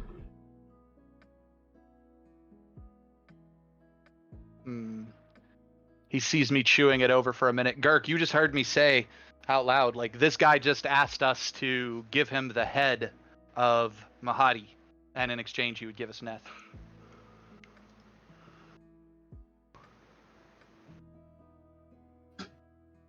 Of course, if you wanted to trade for an equally impressive specimen, I might be inclined to do so instead. Can we take a 5-minute pause? Oh, yes. All right, thank you. I'll be right back. Sorry, normally I would have waited for everyone, but that sounded urgent. Yeah. It did indeed. Out of game, guys, I'm totally like, I don't have a problem taking care of Mahadi, except that he's, again, part of the politics of this region, and if we kill him, what's going to happen?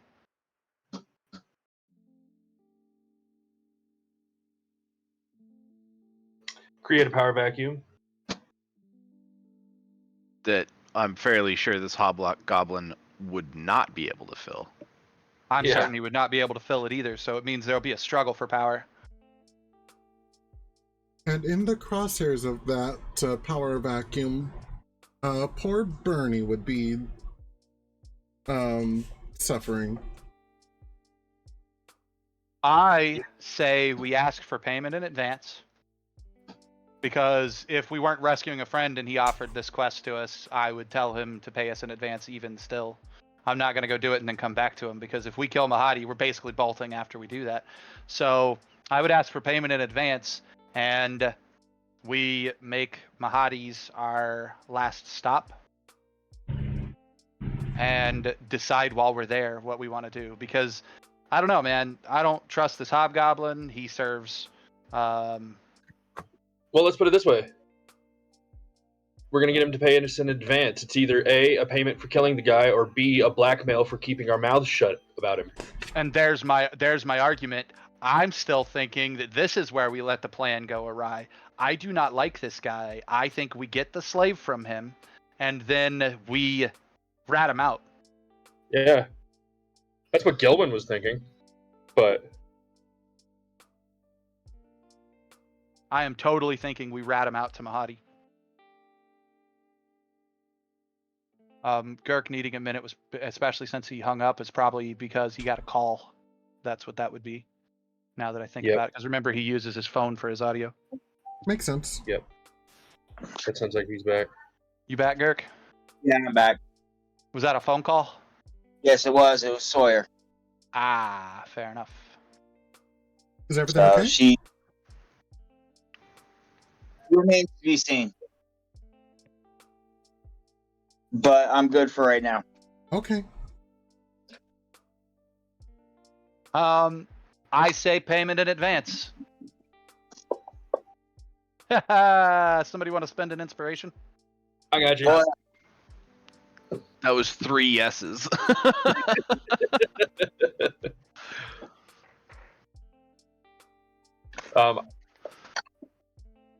Jesus. What?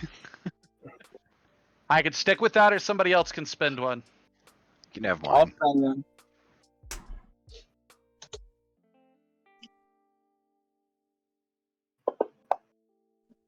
There we go. So That's Vic better. is the only one that has one still. 31 on persuasion for payment in advance.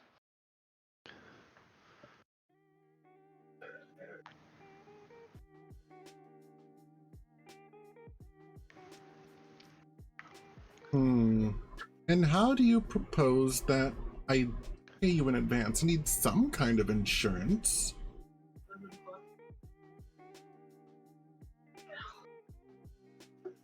What kind of insurance would work? It's not like I can cut the construct in half. I look at Fick and say, first off, since I was the distraction, do I see Fick grab his coin purse? With that sleight of hand, no, you don't.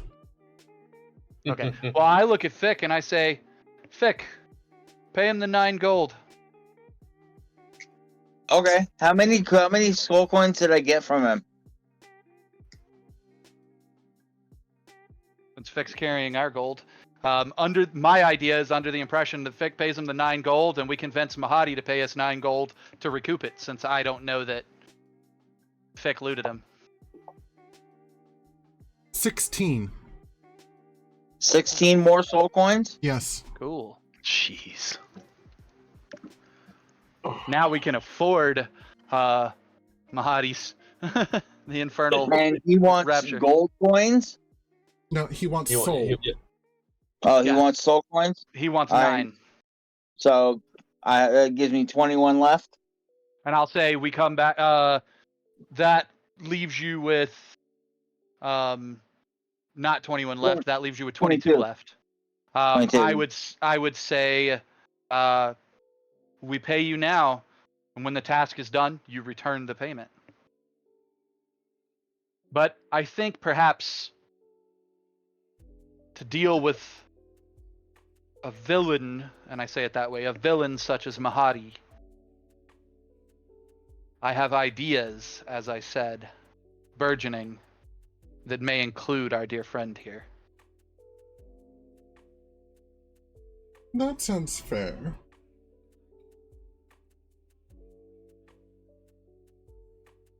Alright, you have a deal. Unlock the cage and give me a leash.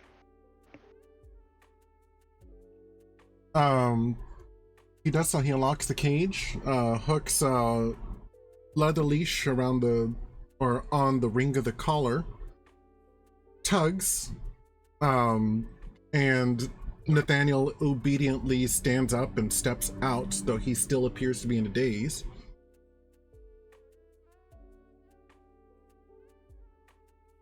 Holds the handle of the leash in one hand and opens a palm in the other. And opens his other palm. I look at Thick. 23 coins. 32 minus 9, or 20. 30, Yeah, 32 31 minus 9. minus 9. Remember, we put 1 in the soul engine. Oh, did we? Okay. 31 minus 9 is 22? Yep. So we currently would have 22. Okay. I'm half tempted to pickpocket that 9 back off of him. Now let him have the 9, but more importantly, we need to leave before it goes into his purse. Fair. I set it on the table. And he offers the leash to Felix. I grab it and I say, "A pleasure doing business. You can expect us to return." Oh, I'm counting on it. And then he pats He might fail to expect us to return. he pats Nathaniel on the head, not kindly like Bernie. like Bernie did. Like Bernie was basically acting like a grandmother. Was the way that I was trying to portray her. Like, he's treating Nathaniel like a dog. Jaime, I have seen a dungeon master on TikTok who suggested that the best thing you can do is somewhere in one character in every game, but a random character in every game. If you really want to throw your characters off, your players off, give that character an uwu voice. And I'm sorry, but in my head canon, Bernie is uwu. Now, it has to be a pivotal NPC, though. Bernie's uwu. I don't care. Bernie is the perfect side character that I want to encounter again. And so in my head, she's uwu. Could you imagine giving the BBEG monologue in an uwu? She does in her thing. So it's basically the main quest giver in her campaign has the uwu voice, and so you get to the big bad fight, and they've defeated who they think the big bad is, and so she's like tells the story in the TikTok of like how that happened, and then she shows the clip from her stream that so and so showed back up. Oh, so I see you have defeated the enemy. Oh, little do you know. And then like the music turns back on to evil music, and she continues talking but threatening the party in the same voice. So fucking great. Jeez, great. But I digress. Pats him on the head like a dog. Now you be a good boy. Tell me, when will this daze wear off?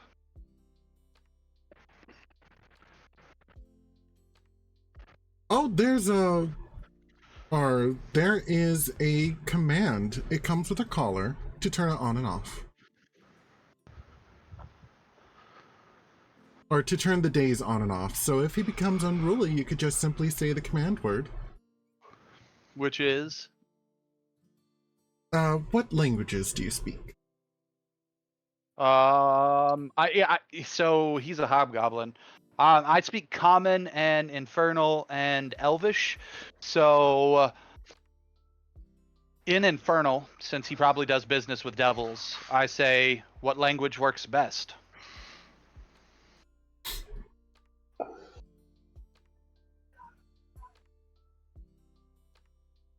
Well, the command word is in Infernal, just because of where we are, but depending on your language, I can spell it out phonetically for you. Oh. Yes, do that. In what language? Common. Okay.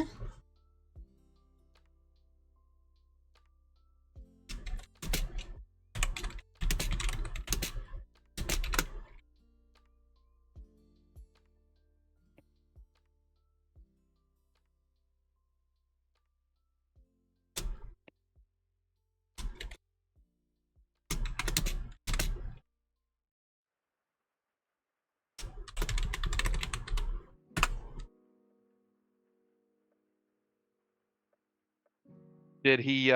He wrote it down for you. That was my next question. Thank you. And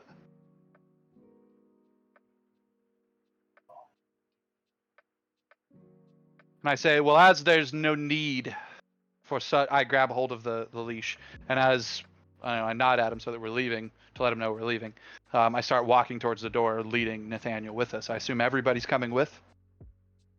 Yes. Nobody else responded, so I'm assuming they're coming with. All right, so we're heading out the door, and when we get just outside of the tent, as I say, and as there's no need for it, let's remove the filth of this leash. But I say filth and infernal. Once we're outside. Okay. And I glance back over my shoulder and look at Fick and say, I'm real sorry for the loss. Perhaps we can recuperate our finances elsewhere. Fine. You're not going to tell me you stole the bag? Huh? Gilwin didn't see him steal the bag. No, as far as I'm concerned, we're down 9 gold or soul coins. But you don't tell it. That's what I'm saying. You don't tell us that you stole his bag. You don't warn us that he may come looking for it. No. Plausible deniability. I have no idea what you guys are talking about. Yeah. Okay, well then, yeah, I just apologize that we're down 9. Go ahead. In fact, I'm actually going to do a slight retcon. When Fick stole it, left behind was the shadow of the bag. That is why no one noticed it. It was stolen, and yet a shadow was in its place, making people think that it was still there.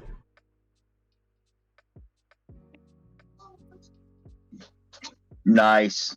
You're proving more and more that you are Mask. Not only can I hide from the gods, I can steal from them too. Yeah. Which is almost Godlike in more itself. profound. Yeah. You know, to be fair, my sleight of hand's almost as good as yours is. What's yours? 11. Well, yeah, almost. What was yours? 12? Yeah. Mine is so- 5 that expertise. My 4 expertise skills are sleight of hand, persuasion, deception, and arcana. Because I use sleight of hand for my stage magic. Mine are perception, performance, sleight of hand, and stealth. Nice. Gotta love expertise skills. Okay, so yeah, we get out and move as quickly away from there. Nah, we move casually. We move casually because even out of game, if the guy comes after us, I'm just gonna turn around and look at him and say, I don't know what you're accusing us of, but you need to stop trying to pick a fight. There are no fights here, and then I will remind him, no exceptions. There he is. Yeah. So, when you say the command word, Nathaniel snaps out of the daze, looks around, it's like, where am I? Welcome back to... Well, fuck. Welcome back to hell. I wave my hand in front of Gilwin and I say, better question, how the hell did you get captured? I don't know. I was trying to help look for survivors, found a hobgoblin, and the next thing I know, things just kind of turned dark. A hobgoblin has a way in and out of Elturel, I muse. So we're not in Elturel? We may Look around. actually come back. Yeah, that's Look why around you, my friend. That's why I was confused. I don't recognize this ring of tents. We are outside of the city. You are on the surface of Avernus now. That's so cool. Did he look content and happy in his day's state? No. Okay. It wasn't drugs, Kirk. I was That's a good about ready question. to put it on and speak the word. Yet another time, I'm considering Druzzl's flaw of the plan, and I'm waiting for Druzzl to say it. Druzzl's sitting over there like, Nope. you guys expect too much of me. Yep. If the plan is to break the plan, it's not a plan. No, if the plan is to break the plan, I stick to the plan. The original plan. We'll have to start using triple and quadruple.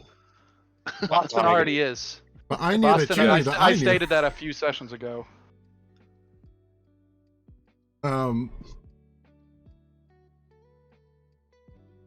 What kinds of things have you seen down here?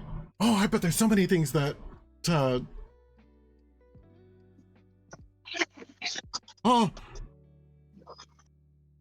there's so many opportunities down here. Opportunities for what? Learning.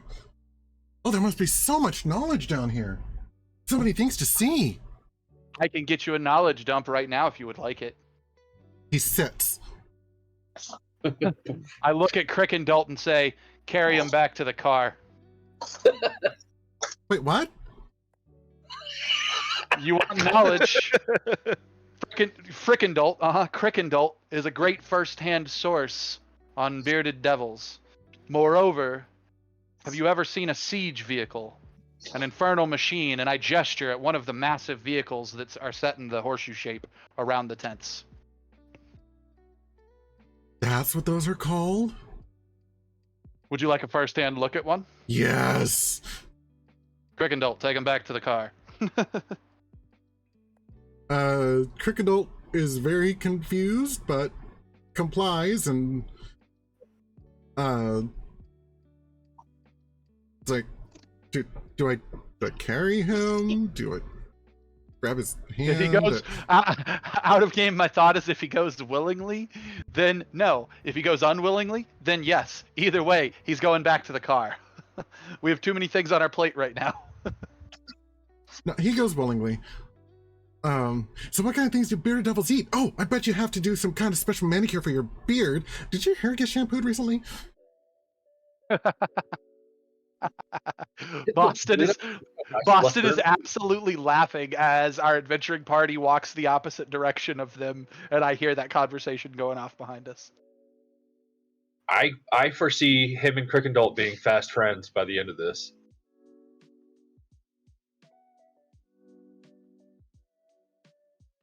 Do we want to tell him maybe stop at Bernie's first? Bernie is an informative person. And she could wash that greasy ass hair of his. I guess the question remains, what did Druzzl do to get on his bad side? Yeah, really. Druzzl, did you like not tell him about your weapon or something?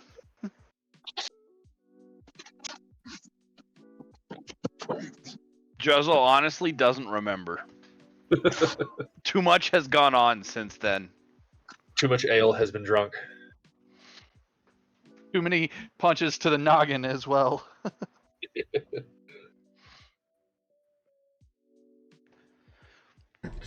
All right.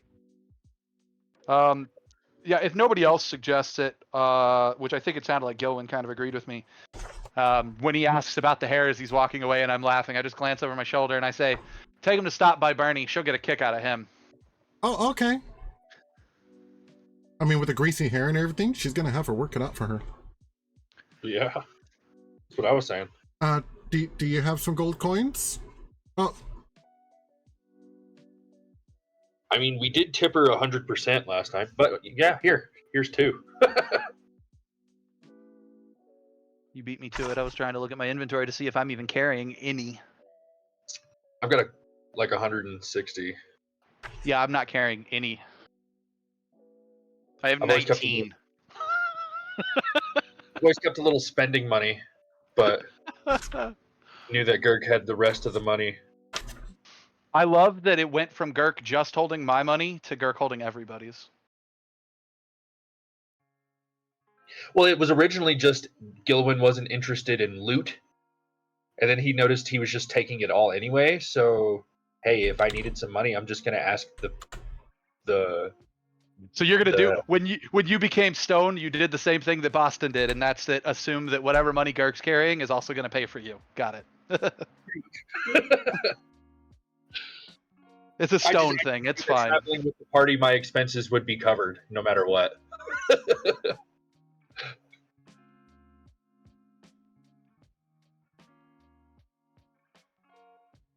Okay, yeah. He tosses him a couple of gold, and they head off. I'm trying to decide whether we want to make another tent stop or say that sounds like a great place to wrap up for the evening with us walking off separately from them. I got to get going, actually. You don't have one more tent within you? I am getting wifed. Fair enough. Well, 9:30 is a good time. I mean, it's been 4 hours. Yeah. Okay. Well, getting lost on your way back to the mirror wasn't a complete loss. You found the Wandering Emporium and a couple of friends, one old, one new. But what secrets further does this Emporium hold, and can really anything else here be trusted? I guess we'll find out next time on Dungeons and Dragons.